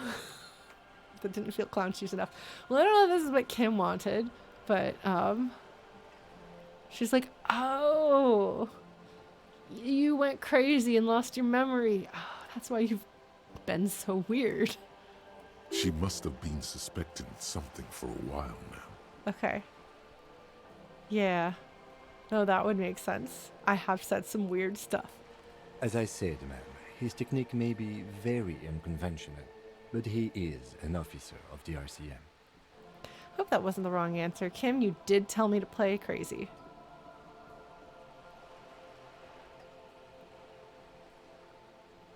I don't know. Of course, I sympathize. But I'm afraid I simply can't share anything more until I've seen that badge. Can you share it with Kim? Hang on. She's a professional negotiator. She should be open to some sort of mutually beneficial arrangement. What kind of arrangement would it be? Suggestion? What are you thinking? I mean, favors for favors. A dirty alliance of some sort. Suggestion. I don't know that I want... I don't think... Consider this. Perhaps she has been planning it all along. That you convince yourself into colluding with her. Right, right. If I make myself vulnerable to her, then I've given her something. Oh.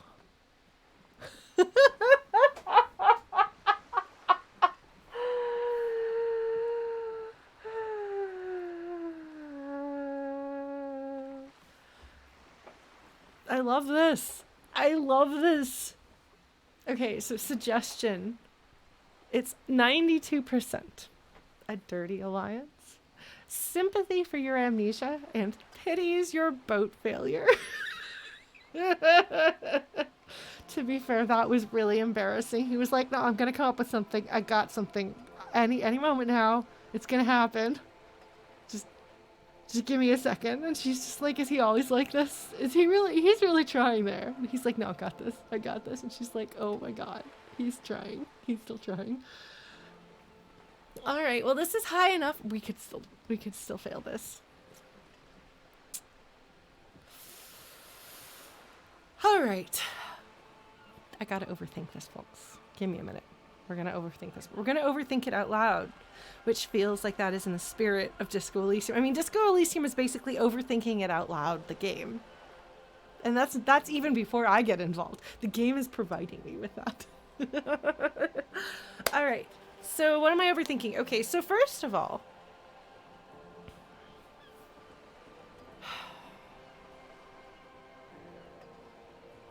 I don't know that I want to be indebted to her, but also I don't necessarily have to make good on it.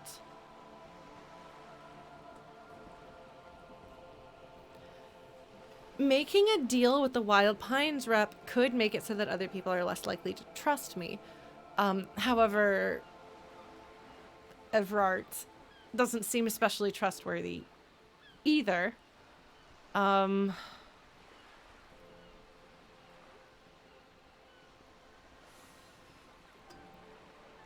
People are going to know that I'm talking to her anyway, because they can see that happening. Hi, Dave.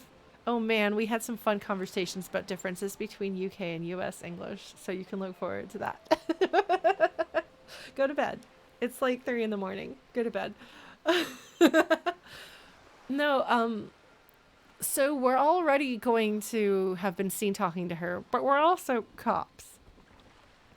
I'm pretty sure that people who are going to distrust us, there's going to be a lot of people who are going to distrust us anyway, just for being cops. There's also people that I could talk to and be like, oh yeah, I had to talk to her and butter her up because I was trying to get information out of her. You know how it is. You got to try to like work the negotiators, etc. I could probably argue to persuade some people. I don't think she's going to be my ally no matter what I do.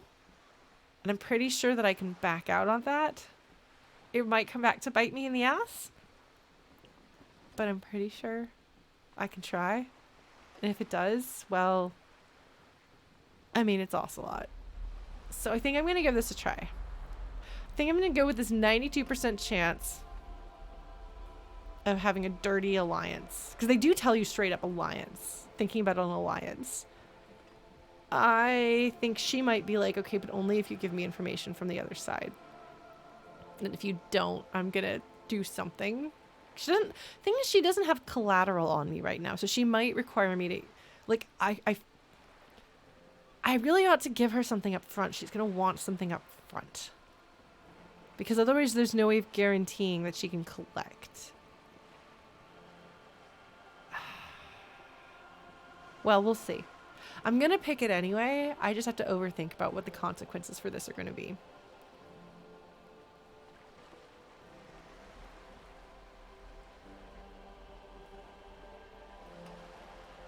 Probably far-reaching and destructive. But, you know. Can you be unethical to forward a murder investigation? It's not even just a murder investigation. There's clearly bigger stuff going on than just the murder. I'm just saying something, because murders alone are pretty bad. We can at least see what this is. Watch me get the 8% to fail, which will probably shut the conversation down. I'm gonna go for it. Why not? YOLO. Easy. Just offer her a favor. Like I said, nice and dirty. Alright, suggestion. Let's see how this goes. Surely there's some other way to demonstrate our law enforcement credentials. I will be frank with you. If I'm going to break protocol, I need to be able to justify it to my superiors. They're going to want to see something very tangible. Yeah, so she does actually need, she's going to need something. I'm going to have to get something and bring it to her. Okay. Yeah, because it's clear. It's clear that saying, oh, well, I'll get information for you is not, like, no. I wouldn't take that. That's a terrible deal. So of course she's not going to. She puts down her thermal cup. You're in, but expect her to drive a hard bargain. All right, suggestion. I know. Like what? Reports from inside Terminal B suggest it's a hub for the local drug trade.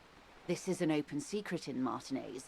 The Union controls the terminal, so it goes to reason. Inside Terminal B. Okay. The company has tried looking into this matter before, to no avail. Perhaps someone with your authority and resources might turn over the right stones. Okay. We're going to investigate the drug trade. No biggie. That's never resulted in anybody getting murdered before. It's not like people involved in the heavy drug trade are very dangerous, powerful, and rich. I mean, it depends obviously on like what kind of drugs we're talking about and what the circumstances around it are, you know.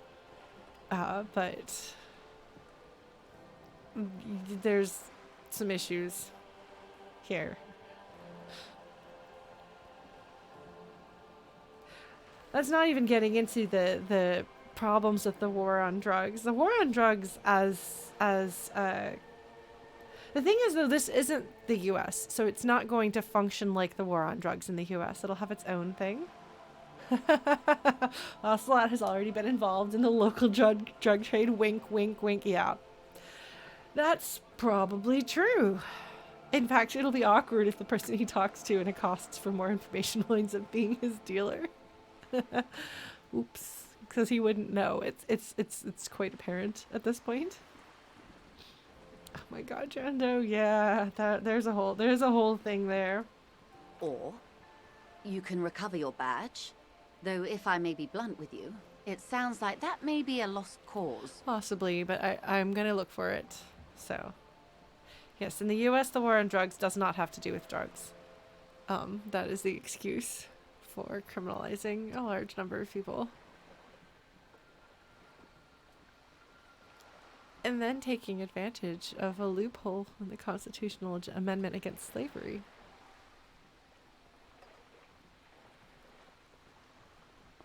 It's the sort of thing that really sounds like a conspiracy theory. When you first hear about it, you're like, there's no way.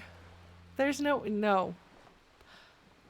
All you gotta do is look into it for a little bit. And it's right there.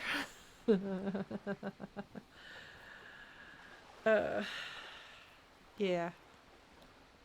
Good times. Good times. Detective, a word in private before we continue. Excuse us for a moment, madam. Alright, Kim is going to disapprove of this. Alright, what is this thought? What's this? We're getting reports of normal, reasonable, temperate, political opinions somewhere in Martinez. The game is calling me out.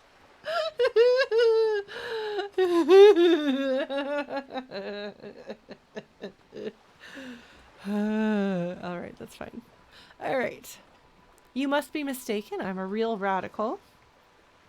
That's me, Mr. Reasonable. Someone's got to keep it sane around here, or... This is because I keep saying none of the above to political stuff, isn't it? All right.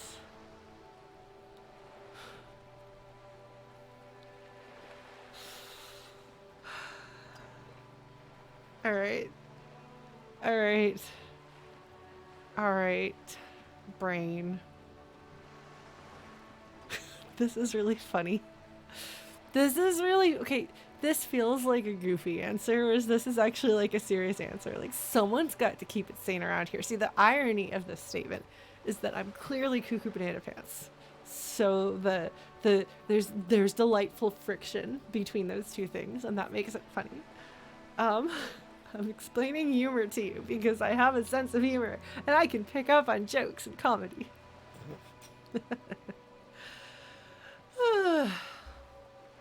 Whereas this is like, I'm actually gonna have a serious conversation with my brain. Am I reasonable? Good question. Am I reasonable?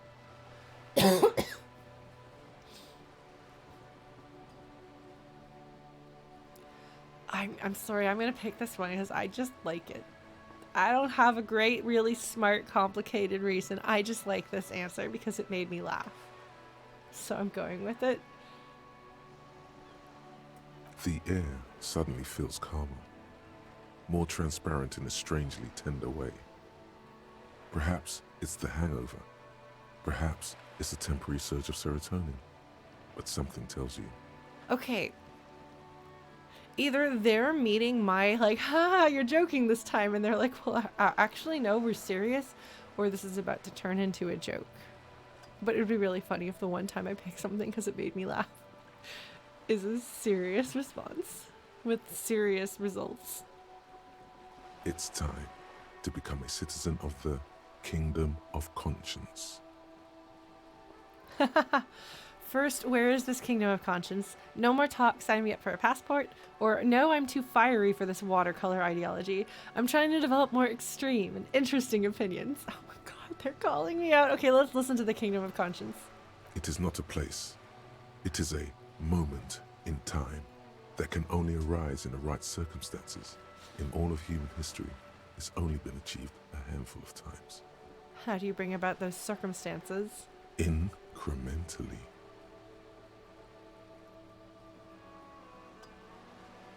History's greatest catastrophes have been brought about by people trying to make the world a better place. Too quickly. The thing that I hate so much is that this is really not always true, but there's a lot of truth to it.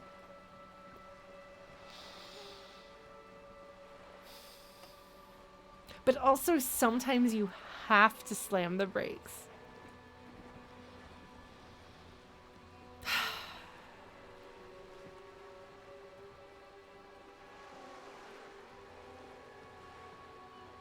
That's the genius of Dolores Day. She recognized that progress is meaningless if its gains are lost because of instability. Real, lasting change can only come about gradually, increment by increment. Is that why he suggested the name Dolores? And yeah, no one is above reproach is correct. Like, no, that's fair. There is no one right, easy, 100% correct, 100% guaranteed S rank level of ideology. You know, that's simply not possible. Excuse me. We would like for there to be the one true path. And for people who can have faith presents itself as a one true path. And you can put faith in religion or in some other worldview. But that's really the only way to have conviction in the one true path, is to reach a level of faith that it's good enough. And for some of us, that doesn't come easily. I frankly don't have a predisposition towards faith. Not in how I was raised, and I think not in my temperament. There are still, I still have conviction, but I have a lot of doubt. I would say that a lot of my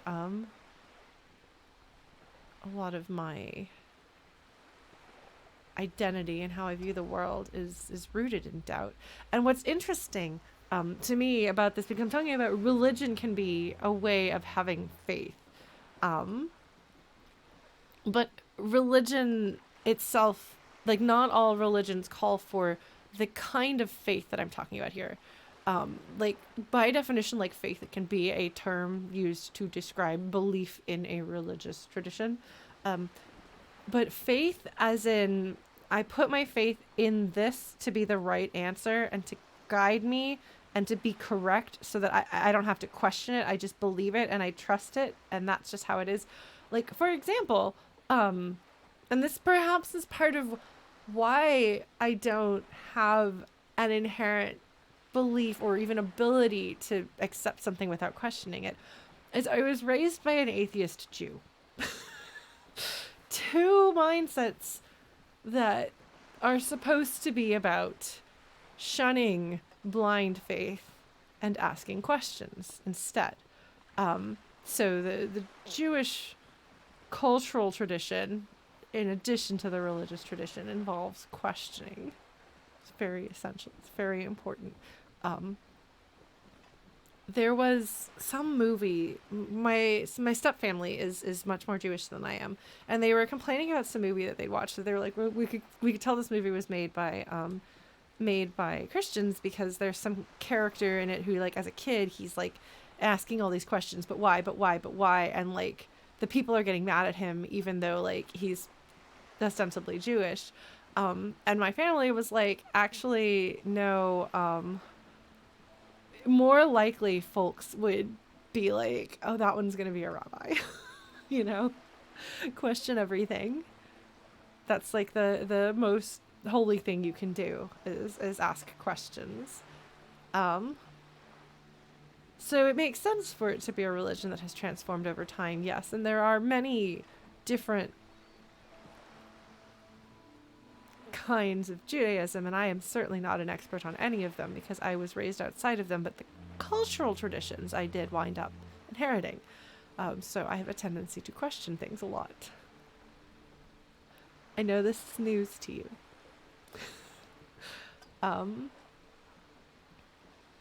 But for me, questioning things is an essential part of my worldview, an essential part of my values. And the idea of accepting everything in a way of thinking about things without question,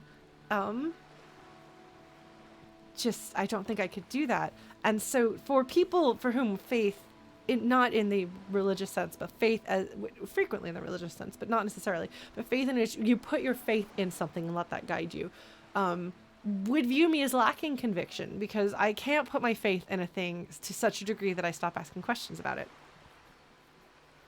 I can't be so convinced that something is correct that I stop questioning it.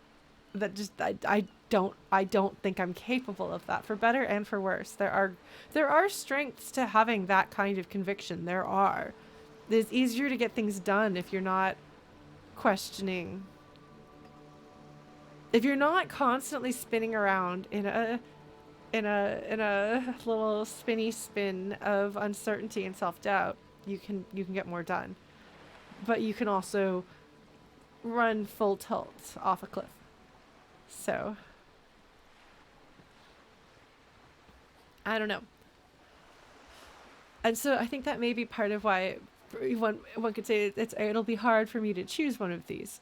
But I also appreciate that they are taking every single possible belief system here to task. All right. Progress is meaningless if its gains are lost because of instability.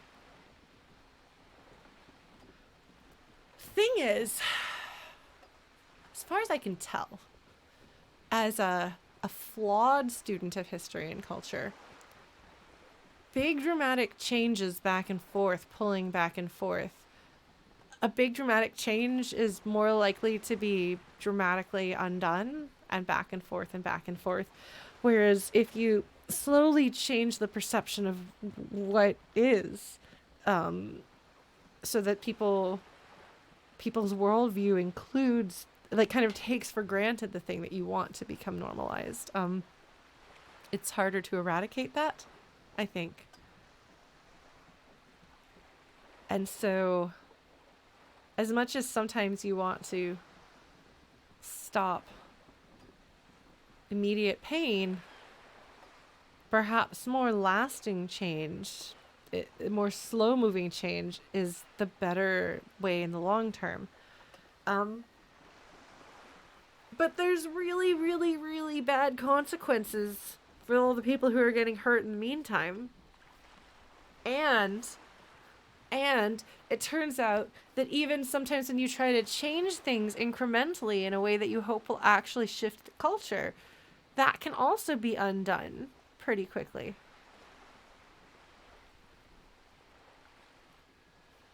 And so it's not a perfect system. And all right, can we get really real here? Can we talk a little bit about real world scenarios for a minute?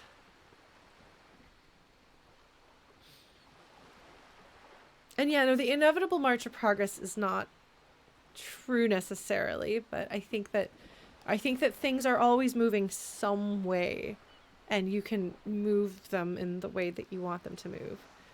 Okay, so let's talk about queerness and human rights.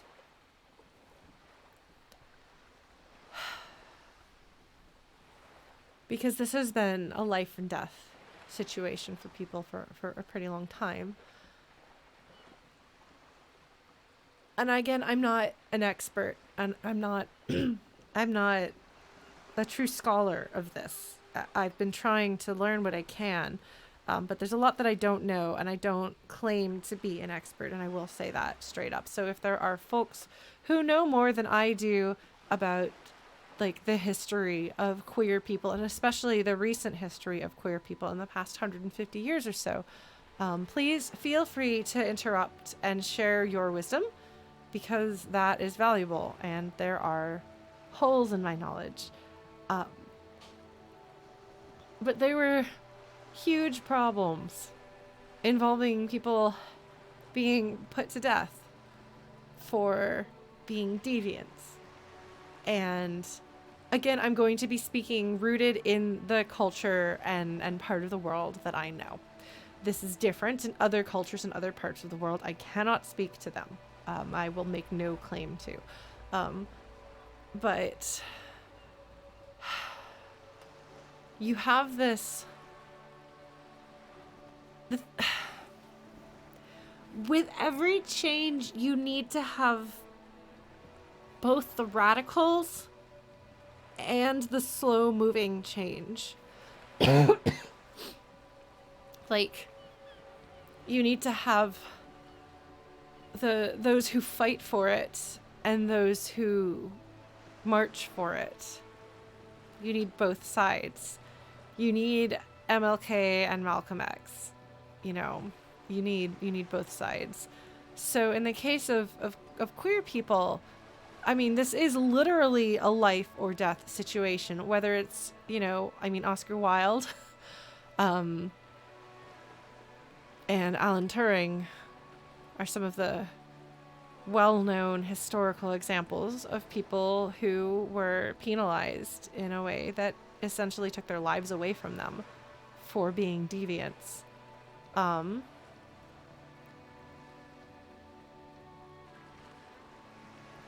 And I'm not saying that MLK wasn't radical, but he took a different approach than Malcolm X, and he's not even like the small incremental change that I'm talking about. But like those two were two sides of a coin instead of the same side of a coin, if that makes sense. And so I think that you need to have separate complementary strategies for change. And even then, like the change is fought against, and people will tell themselves that it's over, but it's not over. A diversity of tactics, yes. So in my lifetime, I have no firsthand knowledge of the AIDS epidemic. I have seen the after effects, but I was not there. You know, I'm too young to have been there for that. But the reason why that was treated the way that it was, and that so many people died, is because of homophobia and bigotry and hatred. So there are life and death consequences for queer people. Like, this is not a matter of political disagreement. This is a matter of life or death urgency. And so I know that there have been a lot of activists on a lot of levels, and you've got riots, you've got people protesting and demanding to be heard and demanding to have their lives valued. But you also have, for example, and we can fully criticize what she's gone on to do, who she's gone on to be, like her subsequent lack of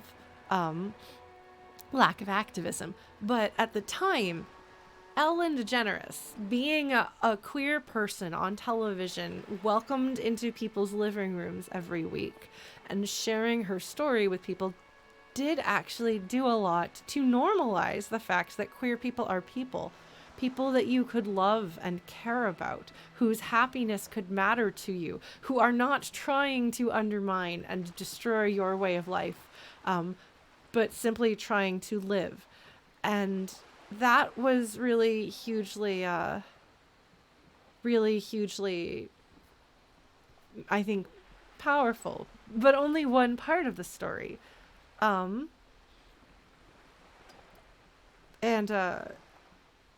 I think there's been a lot of that kind of push that is really important and humanizing, so that over time, the overall cultural perception of queerness becomes less deviance and more human. And that's important.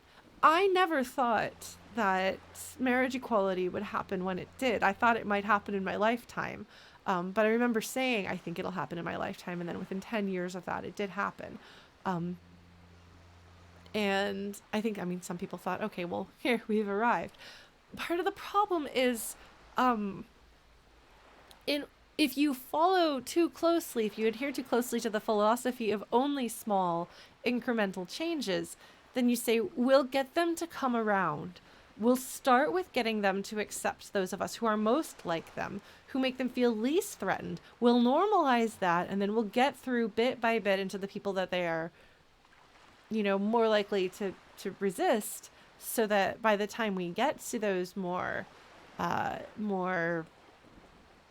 controversial people, the public at large is softened up. So one of the problems with this is that among queer people in general, like the spectrum, the umbrella of queerness, the group of people that kept getting told, wait your turn, wait your turn, wait your turn, were trans folks. And that has real life or death consequences for people. And you can't say you have to stand outside in the storm, and we'll let you in when we can do so, but you have to be patient. When people are dying, it's very hard to ask them to have that patience. And furthermore,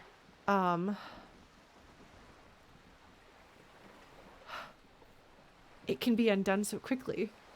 I would have said that the incremental approach is better because it cannot be undone so easily, as opposed to a revolution, a counter-revolution, another revolution, back and forth, back and forth, back and forth. But if we have a whole sea change in the culture, that's not going to be walked back so much. But I feel as though there has been an attempt at incremental change for the rights of queer people over the past few decades. And I think we're beginning to see that unraveling. And it may not be that, You know, maybe that's because there's extremists on the other side. And if we didn't have this crazy push that's happening right now with the extremists on the other side, the incremental change actually would be able to gel and become cemented into like the foundation of society so that it was more secure. But I don't know.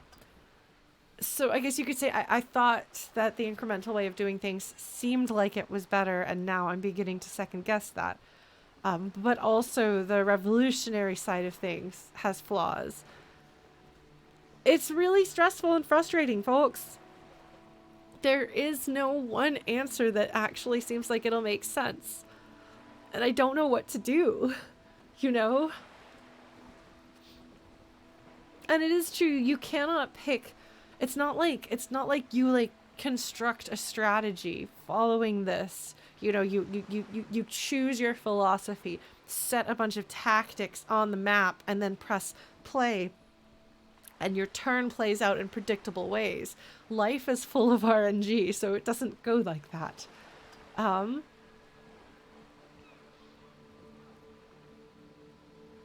so you can't know what the best action for change is. You can't read the future.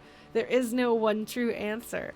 And it's infuriating because there is something in us that makes us want to know what the right answer is, what the right thing to do is. All you can do is the best you can do. And so I've become more radical as I have seen and come to understand better the consequences in the real world. It's terrifying, frankly. Like, you can't ever be complacent. You can't ever relax and assume you're safe. You have to have constant vigilance. And I think there's a group of like, so there's a, I can't remember what it's called. Do they call themselves Never Again? But there is a group of Jews especially, and I think other people can join this movement, where the idea is to be hyper vigilant about this happening to anyone. And I do think that that's necessary in the world. Yeah. Well, and there is something to be said for, like, one of the things that I took away from Nazi Germany is that if it could happen there, it could happen anywhere, because at the time, or prior to that, you know, yes, there was rampant anti-Semitism, but in other ways, the German culture was shockingly progressive. I mean, what was his name? The scholar and doctor who treated trans patients and had his library, Hirschfeld. Sorry. Yeah, like, if these two things can arise from the same culture, there's no culture that is safe. It is not that there is something inherently evil about one society that makes it particularly susceptible to fascism. So, yeah. It's interesting.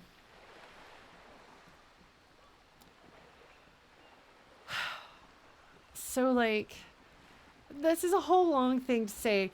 I think it's safe to say, of all of the philosophies that this game could offer me, this is the one that I have thought the most about and aligned myself closest to. Like I've said, I don't know the history of communism very well. I don't know exactly how it's played out, and part of that is because I was raised in the US, and the American school system is extremely biased. And so there's a great deal of propaganda that means that I can't trust what I was taught about communism. But perhaps because of that, because I don't know enough about it, I don't know. But I've never been like, I should seriously consider whether communism is something I should align myself with. No, I haven't heard the fascism pitch. Probably not going to. But this is definitely something that I think is probably closest to what I've believed. I've come to question it now. So perhaps this leaves me in a closer frame of mind to the way the people who wrote this game are approaching things, as somebody who is a little jaded about something you once thought was the answer. Very aware of its consequences and failings. The fascists have the outfits, but I don't like uniforms, no. So I'm trying to keep up with chat here.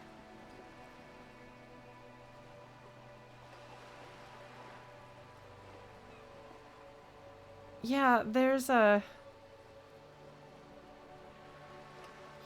lot of xenophobia in a lot of countries that think of themselves as civilized, and above all that, and it's not that they're racist, it's just that those other people don't bathe or believe in education or tell the truth or whatever hateful thing they believe. But it doesn't count as racism because it's just the truth. That's one of the things that's so frustrating about discussing racism with people who say I'm not racist, but of course they don't think it's racist, because the belief that other people would say is racist they think is simply fact. That's the problem. Yeah. Yeah, Americans do have some shame. Like we I don't know. Yeah, and I don't know a lot about German history. I've studied a little bit of it.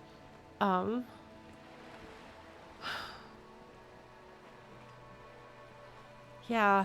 Well, and so some of the European countries that are held up as being like the most civilized tend to be very homogenous.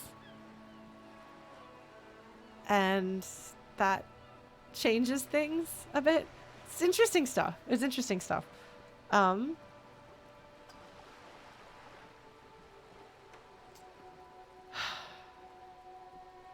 gonna keep asking questions about the Kingdom of Conscience, but if my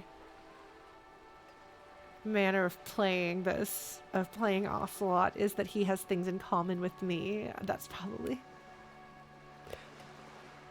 for better or worse, that's probably the option to choose. I don't know what the other options are. See, I don't, because, well, then we get into the issue of people who are referred to as tankies.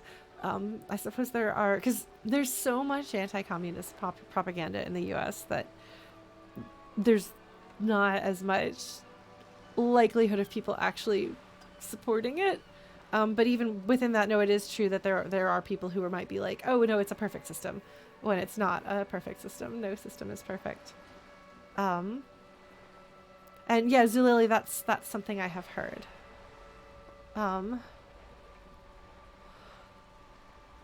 The thing is, if communism is like the least bad system,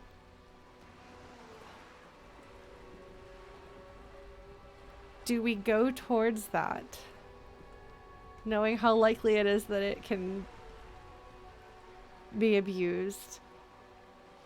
Or do we try to figure out a better system? I don't know. Oh, Jando, okay, I haven't heard it diluted to uselessness. I've heard it used in very specific ways to refer to specific people who tend to excuse crimes against humanity enacted by governments that are at least ostensibly aligned with their political beliefs. I say ostensibly because ideals and actual actions do not always line up. That's just how I've used it. It's not a term that I use often because it's not one that I feel super comfortable with, because it's not a world that I regularly engage with. But for me, I've only ever used it to describe people who are, for example, excusing some of the questionable actions of the Chinese government, for example. Now, I will say, if you are criticizing the Chinese government for its crimes against humanity, you really ought to be criticizing the American government for its crimes against humanity, because there are plenty of those too. And if you don't make that distinction, then there's a problem. Or if you make a distinction and say that that's not the same, it's a problem. But there are people who seem to get rose-colored glasses, and that's not great. So I'm trying to look through chat here just to kind of glance about things. But yeah, yes, you can criticize all crimes against humanity. In fact, it is good to criticize them. You should do that. So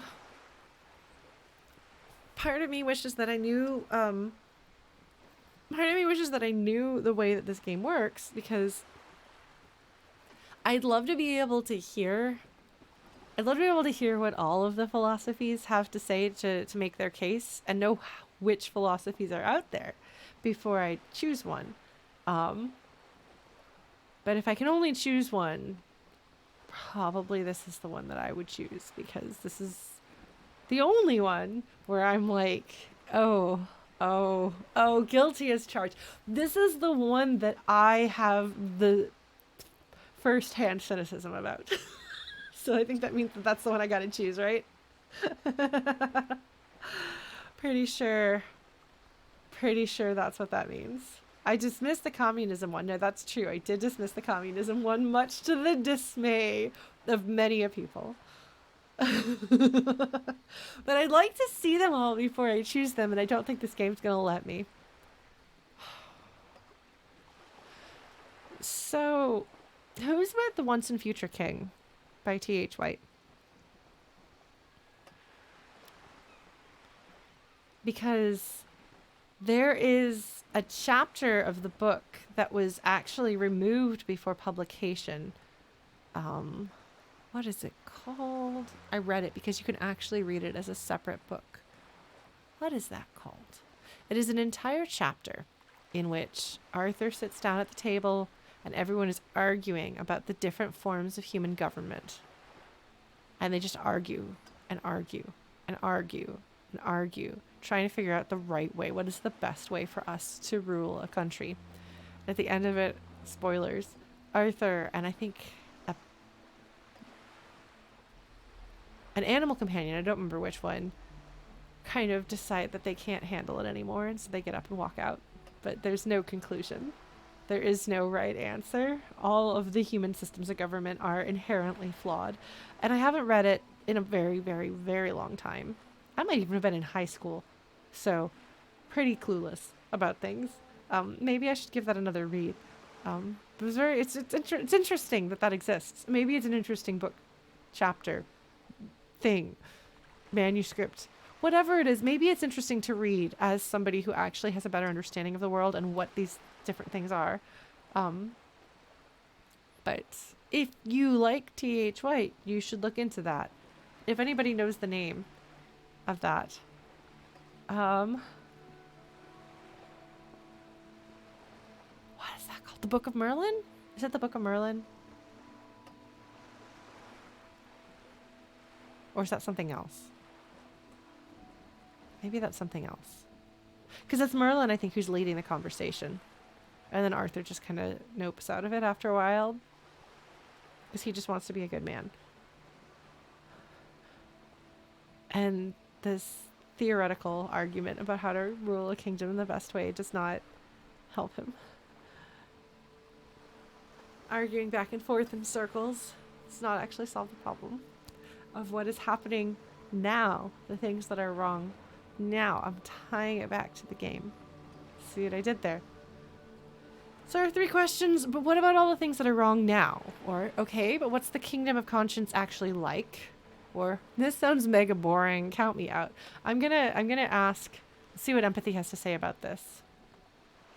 The fact that it's empathy. What was the communism one?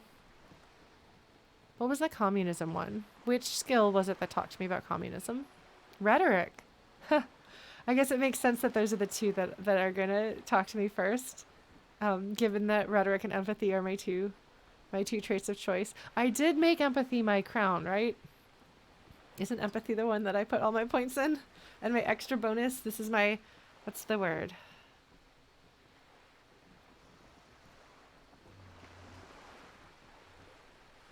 Signature skill. I remembered that before Justin said it. It took me a minute, but I did pull it out. I'm proud of myself. I'm finding words when I want them. So I think by that, this is probably the right answer for Lauren. But I'm fully aware of the flaws, at least. That's got to be worth something, right? You cannot go into something with blinders or rosy glasses and expect to succeed. I think as long as you don't let your doubt and cynicism prevent you from moving forward, having a healthy amount of doubt and cynicism can help you make better decisions. I think. Okay. What are all the things that are wrong now? Tisk tisk. Just because you live in the present doesn't mean you have the right to place your needs above the needs of the future.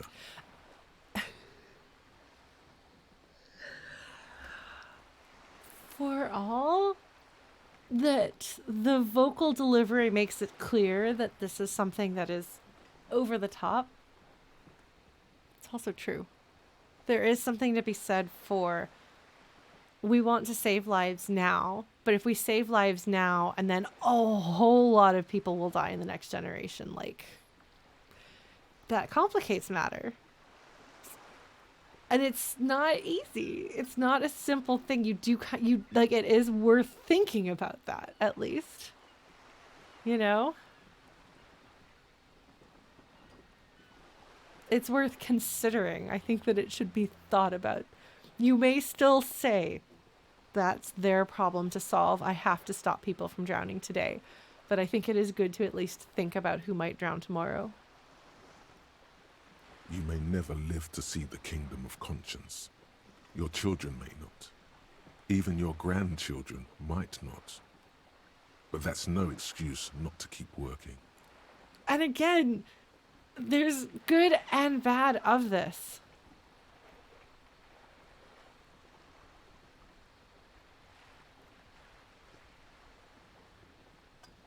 You know?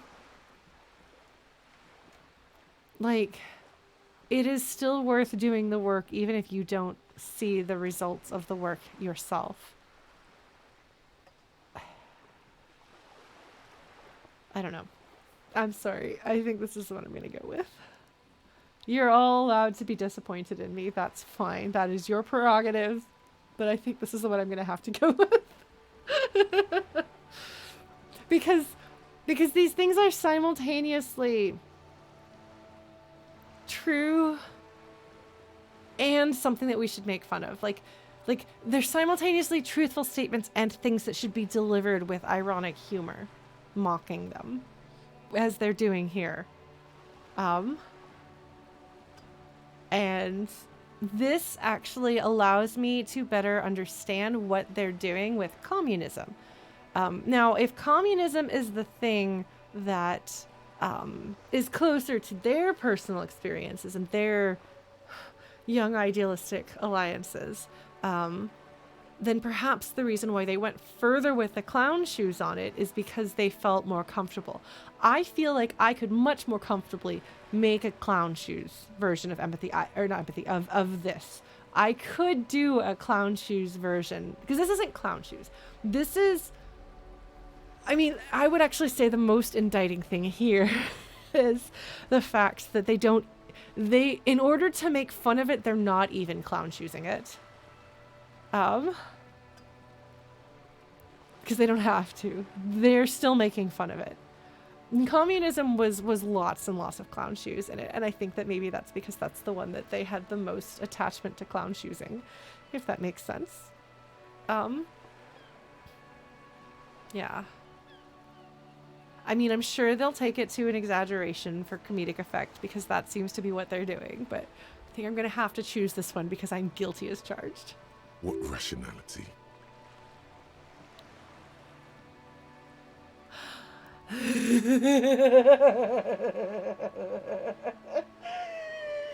Wait, is the kingdom of conscience really about doing things or just preserving the status quo?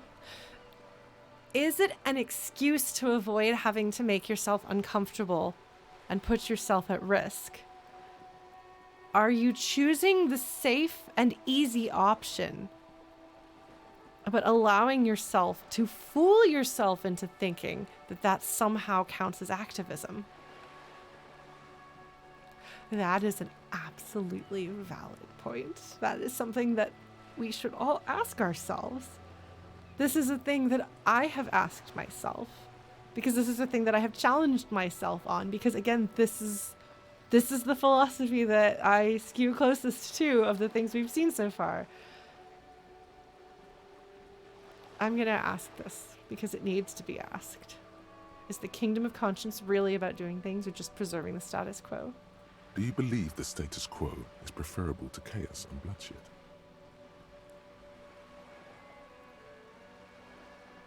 See, I'm engaged by this in a way that I wasn't with the communism one, and part of that may have been because my brain was absolutely starved for oxygen and not functioning at the time.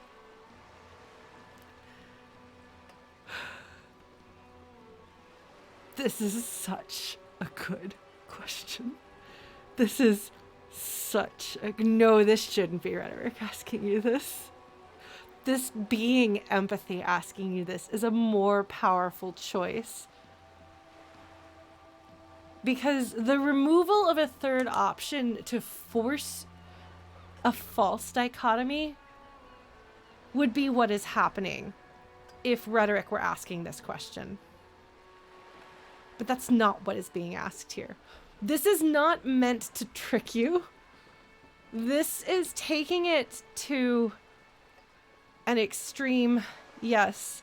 This is forcing you to confront the consequences of this decision. Like, the point here is not whether you cleverly get the right word. The point is making yourself feel these consequences that you might hide from, and that is empathy. That is why this needs to be empathy. Its power would be lessened if it were rhetoric, because that would make it a trick. This is not a trick. This is trying to get you to feel.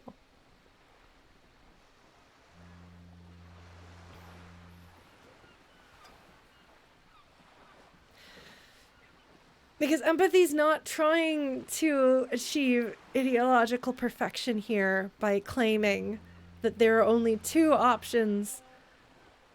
And gotcha, I pointed out the hypocrisy in your argument. Empathy is asking you, what are you prioritizing? What are you excusing? What sacrifices are you making or not making? And if you're not making the sacrifices, is someone else? This is a thing that you should ask yourself.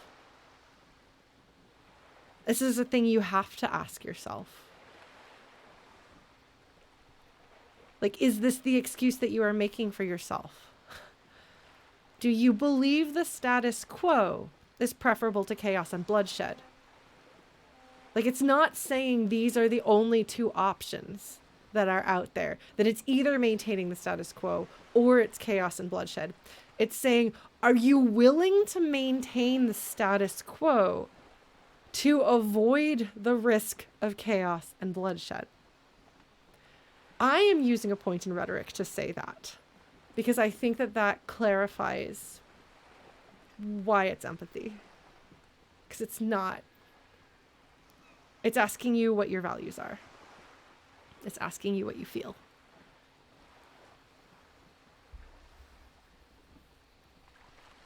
Do I believe the status quo is preferable to chaos and bloodshed?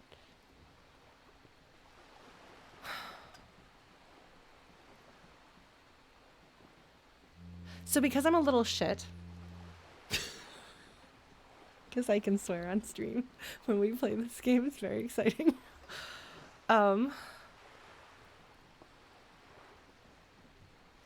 Because I'm a little shit, I would say that unfortunately, for some people, the status quo is chaos and bloodshed.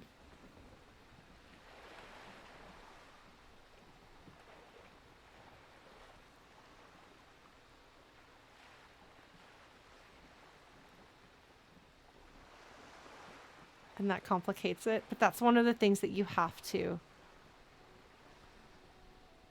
think about.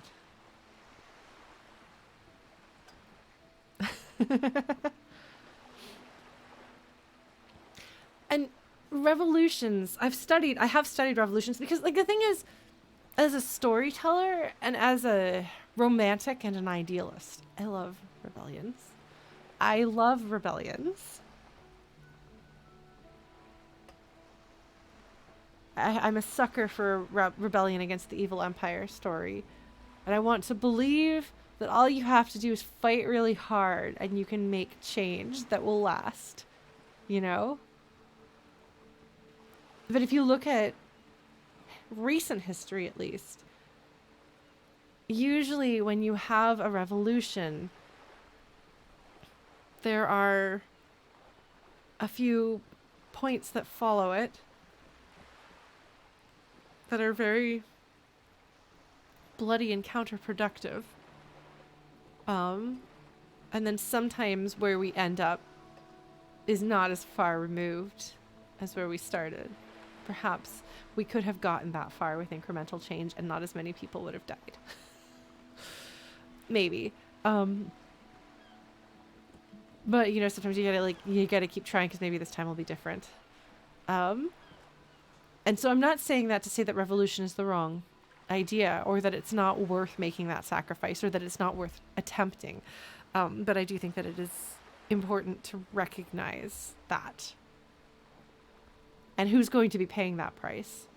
Which is not the question I'm being asked here exactly. But it's related. Do I believe that the status quo is preferable to chaos and bloodshed? Are you willing to accept the status quo to avoid the risk of chaos and bloodshed? That's a really big question. That's a really, really big question. Because again, during a revolution, like, who is going to suffer the worst? Is it going to be the same people who are already being stepped on? If your idea is to have a revolution to save the people who are most at risk, will they suffer the greatest during that revolution? Well, okay, so Gunny, but for most people, functionally speaking, yes, most people don't want to step into discomfort and danger. There's kind of a human urge against it. But ideologically, values-wise, what do you believe is preferable? Not what will you actually do in your life, because I think most people are a lot less actually revolutionary and would have to be pressed into actual revolution by extreme circumstances, even if they have revolutionary values.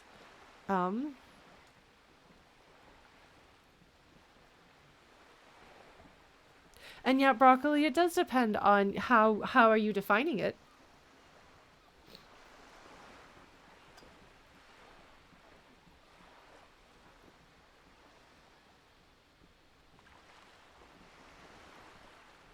Like, what kind of incremental change are we making?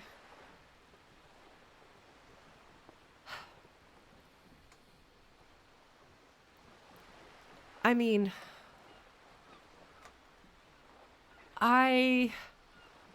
perhaps I am a coward myself. I may very well be.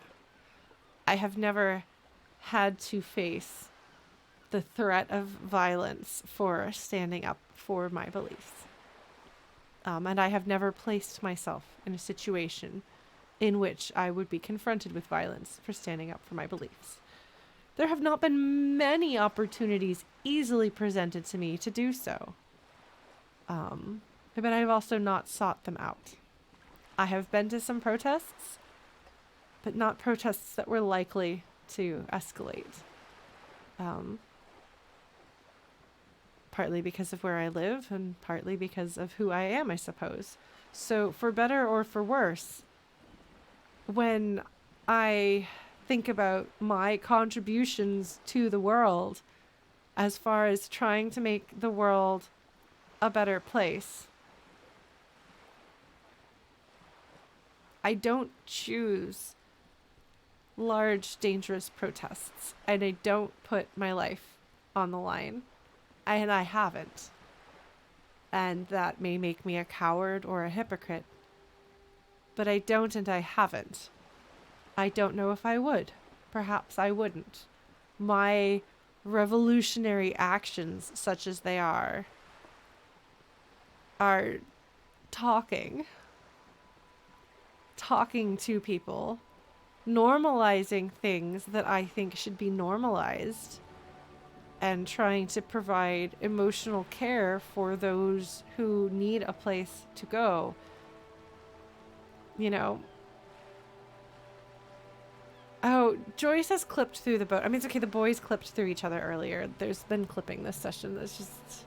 Sometimes the laws of physics don't matter.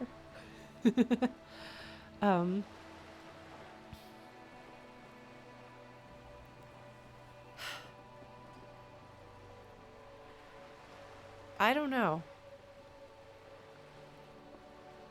Do I believe the status quo is preferable to chaos and bloodshed? It is interesting to pick this and to discuss this in public, in front of an audience, you know? Because, yeah, we're not just picking... I mean, there's probably a valid way to play this game where you're like, man, Ocelot is a clown shoes fascist or whatever, and so then you just pick those answers and you don't think too hard about it. But I am not playing it that way. I don't know that I would say that I am playing Ocelot as though he is me, but I am making decisions informed by my own beliefs and thoughts and feelings. Yeah, no, I do think that being involved in a revolutionary war is going to change you. Being involved in war will change you. It will damage you. There are problems with that. I don't know if there's a way around it, though, because you can't have a revolutionary war and not participate in it and be changed by it and then expect to hold power enough to be able to do something afterwards.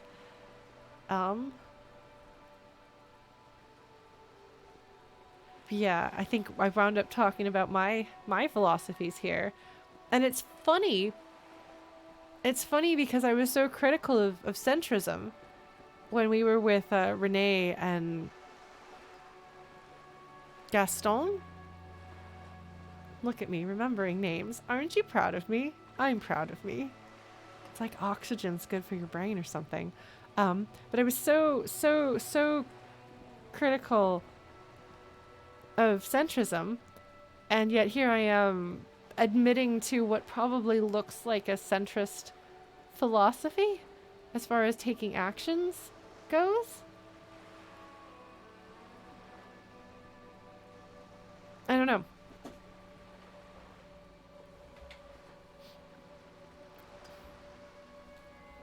I'm a little uncomfortable with the thought that people might take me to task for my philosophical beliefs here. I'm more comfortable with my political beliefs than my philosophical ones, if that makes sense. I should pick an answer here. I believe the status quo is preferable to chaos and bloodshed. And I can't answer a question, a yes or no question. I'm just like, well, it depends on the status quo. It depends on what's going on. Philosophy is for barrels? Is that a reference to something? And you are allowed to change your mind and you are allowed to have inconsistencies. That's part of being human.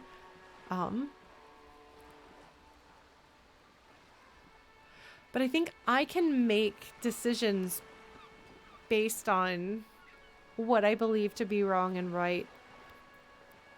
But I don't have an overarching philosophy like this, really.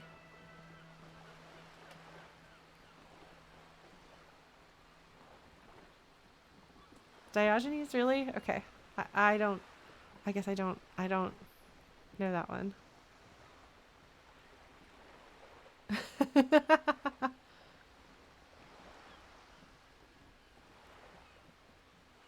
He lives in a barrel, really?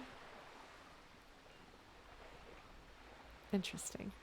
I didn't know about that. All right, I should pick an answer. We have stopped and had conversation about this for so long. Do you believe the status quo is preferable to chaos and bloodshed?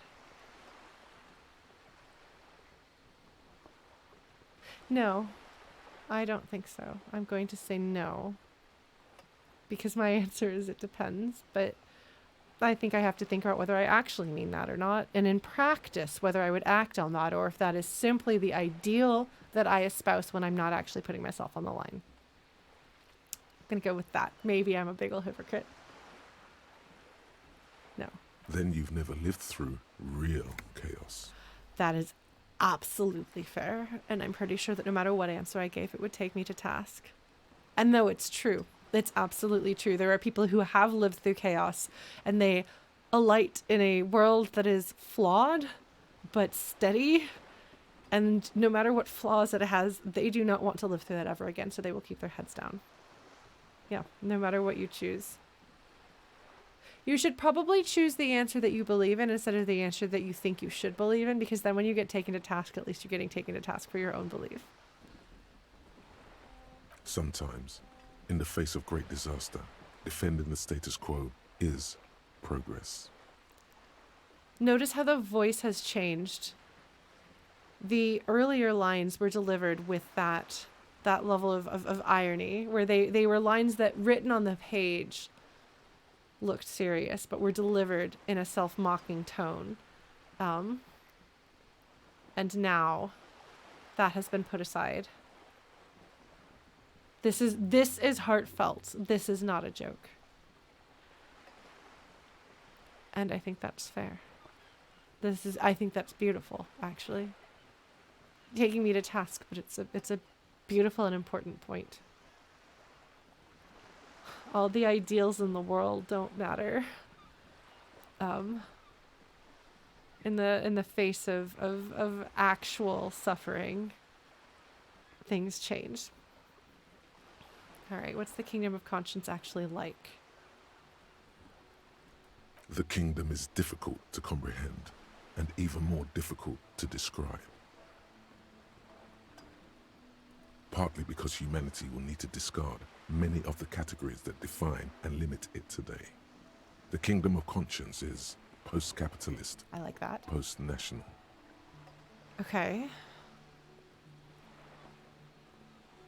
It's also post-industrial, post-ideological, and even post-sexual.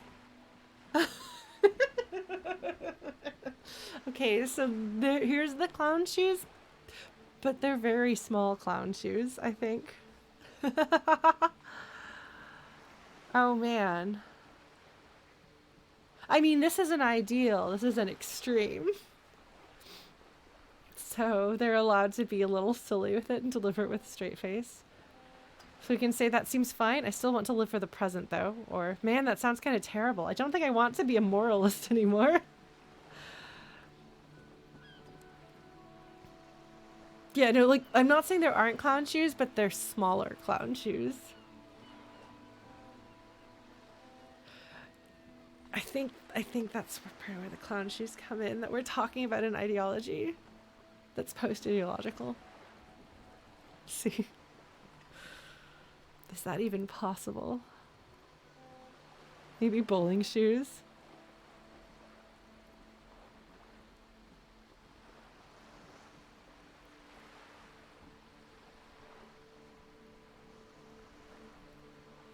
I think I'm like,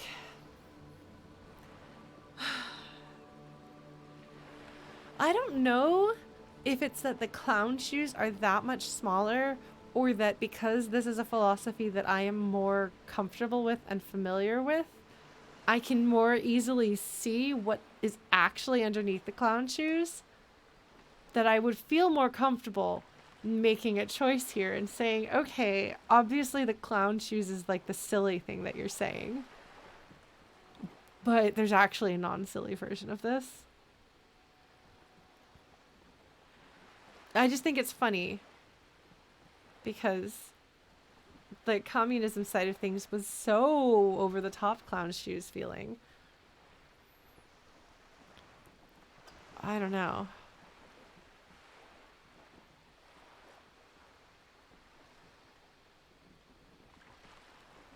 Like, if I have to choose an option, this is probably the one that I'm going to be most likely to opt into. This is the one that I'm most comfortable with, for better or for worse. I'll pick the boring option, I guess, and let everyone who is a communist down, because apparently there's a lot of you out there who watch this. I just want to see what the other options are. But I might just take this, and then I don't have to worry about fascism showing up and clown shooing at me and me getting really mad at it. Because I know for a fact that that is one that I would not have any interest in, whether they present it seriously or clown shoes or not. So I think I'm going to go ahead and give this one a try. I think I'm going to have to go with it. Yeah, sounds incredible. Allons-y. Let's go there right now. Sure. Why not? We'll find out what's going to happen. Slow down, Mr. Reasonable. Did you miss the part about compromising and taking things slow? Amazing. Amazing. Oh, yeah, no, Zulily, it's absolutely, like, post-ideological, post-national, post-sexual. Like, there are some serious issues there if we think that we're actually going for that. If we're looking for an ideology that is going to be presented to us in a way that we can 100% take seriously and accept, this is not it. But this is probably about as good as I'm going to get. So I'm going to take it.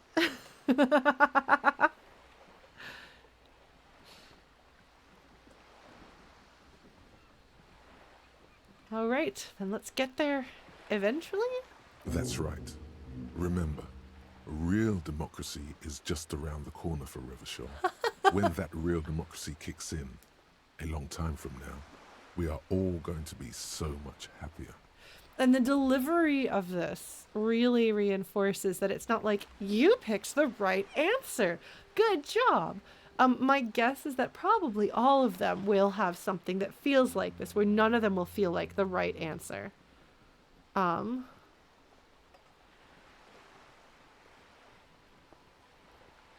Because there's not a right answer, and there's not supposed to be a right answer, if that makes sense.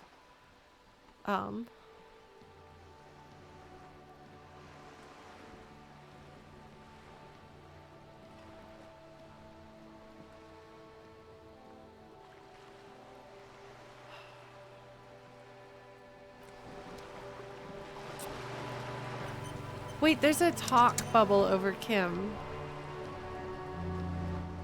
I've never seen a talk bubble over Kim before.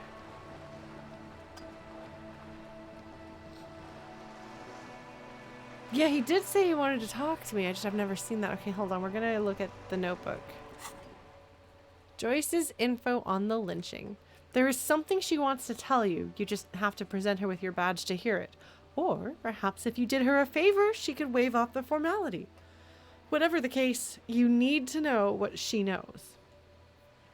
You know, I do actually remember that we wanted to talk to Kim. The talk bubble thing is interesting. Okay, done. We interviewed the Wild Pines rep. Interesting. It doesn't look like there's a proper strike through on report your badge missing. I guess because there's probably more there. I don't know. It says completed. I don't know. Alright, well I do want to talk to lovely Mr. Kim. But, I should probably not push my stamina, given everything. I pushed my stamina last night. I went to go see the Mario movie with my roommate, and we walked there and back, and I felt fine. And then I was so dead this morning. And it wasn't that far. So turns out that the problem is not just in the moment, but also in the future. I have to make decisions now that will not screw up future Lauren. So I think we're gonna do the Kim conversation next week, yes. I will title this Joyce Part 2. Part 2 of 10. I don't know if even I can make it be Part 2 of 10, Gundy, but I am talented though. But yeah, please avoid talking about spoilers. If you want to be in the spoiler chat, we have a stream spoilers chat on Discord. You don't have to hang out in the Discord if you have too many Discords to hang out in already. But you can join our Discord, go to the stream spoilers thing, go to the Disco Elysium thread, and that can be the peanut gallery while I play this game. It is a thing that people sometimes have fun with. Maybe part 2 of question mark. We'll go with that. That sounds good. I can get behind that. But yeah, feel free to join the Discord and do the peanut gallery. That's the way that you can talk amongst yourselves if you're like going out of your mind about me and whatever crazy shenanigans I'm up to. I'm told sometimes it can be fun. Yeah, I think I did okay. I don't know if anyone watching can tell the difference about it feeling like my brain is a little bit more functional now, certainly than it was the last time I streamed this game. But I do think I'm feeling in the right direction. So here's hoping that every subsequent week will be a little bit better as I keep taking my meds. I definitely feel more animated, but I also feel like I'm thinking a bit more clearly, which is the thing it's harder to articulate what exactly I mean by that, and it's much harder for other people to pick up on that, I think, in casual day-to-day conversations. It's more of a feeling or an observation about myself. But hopefully it's been fine to watch despite our technical issues. I'll try to get this stream up tomorrow so that folks can watch it since it's 2 little chunks. I hate that. Yes, you can't actually see my thoughts, but you can hear some of them because I talk about them. I'm glad I didn't try to tackle this in that state.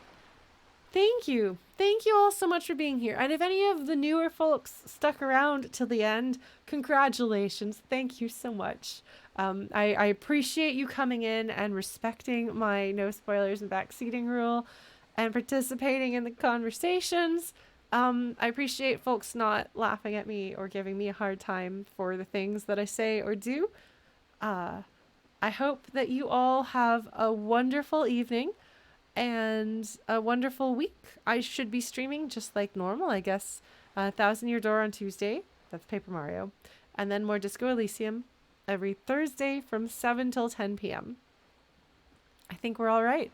I think I'm back. Yay! All right, I'm going to quick save. I'm going to save game. I'm going to save game. Save game. Game is saved. That's important. All right. Good night, folks. Take care of yourselves. I will see you maybe next week. Bye.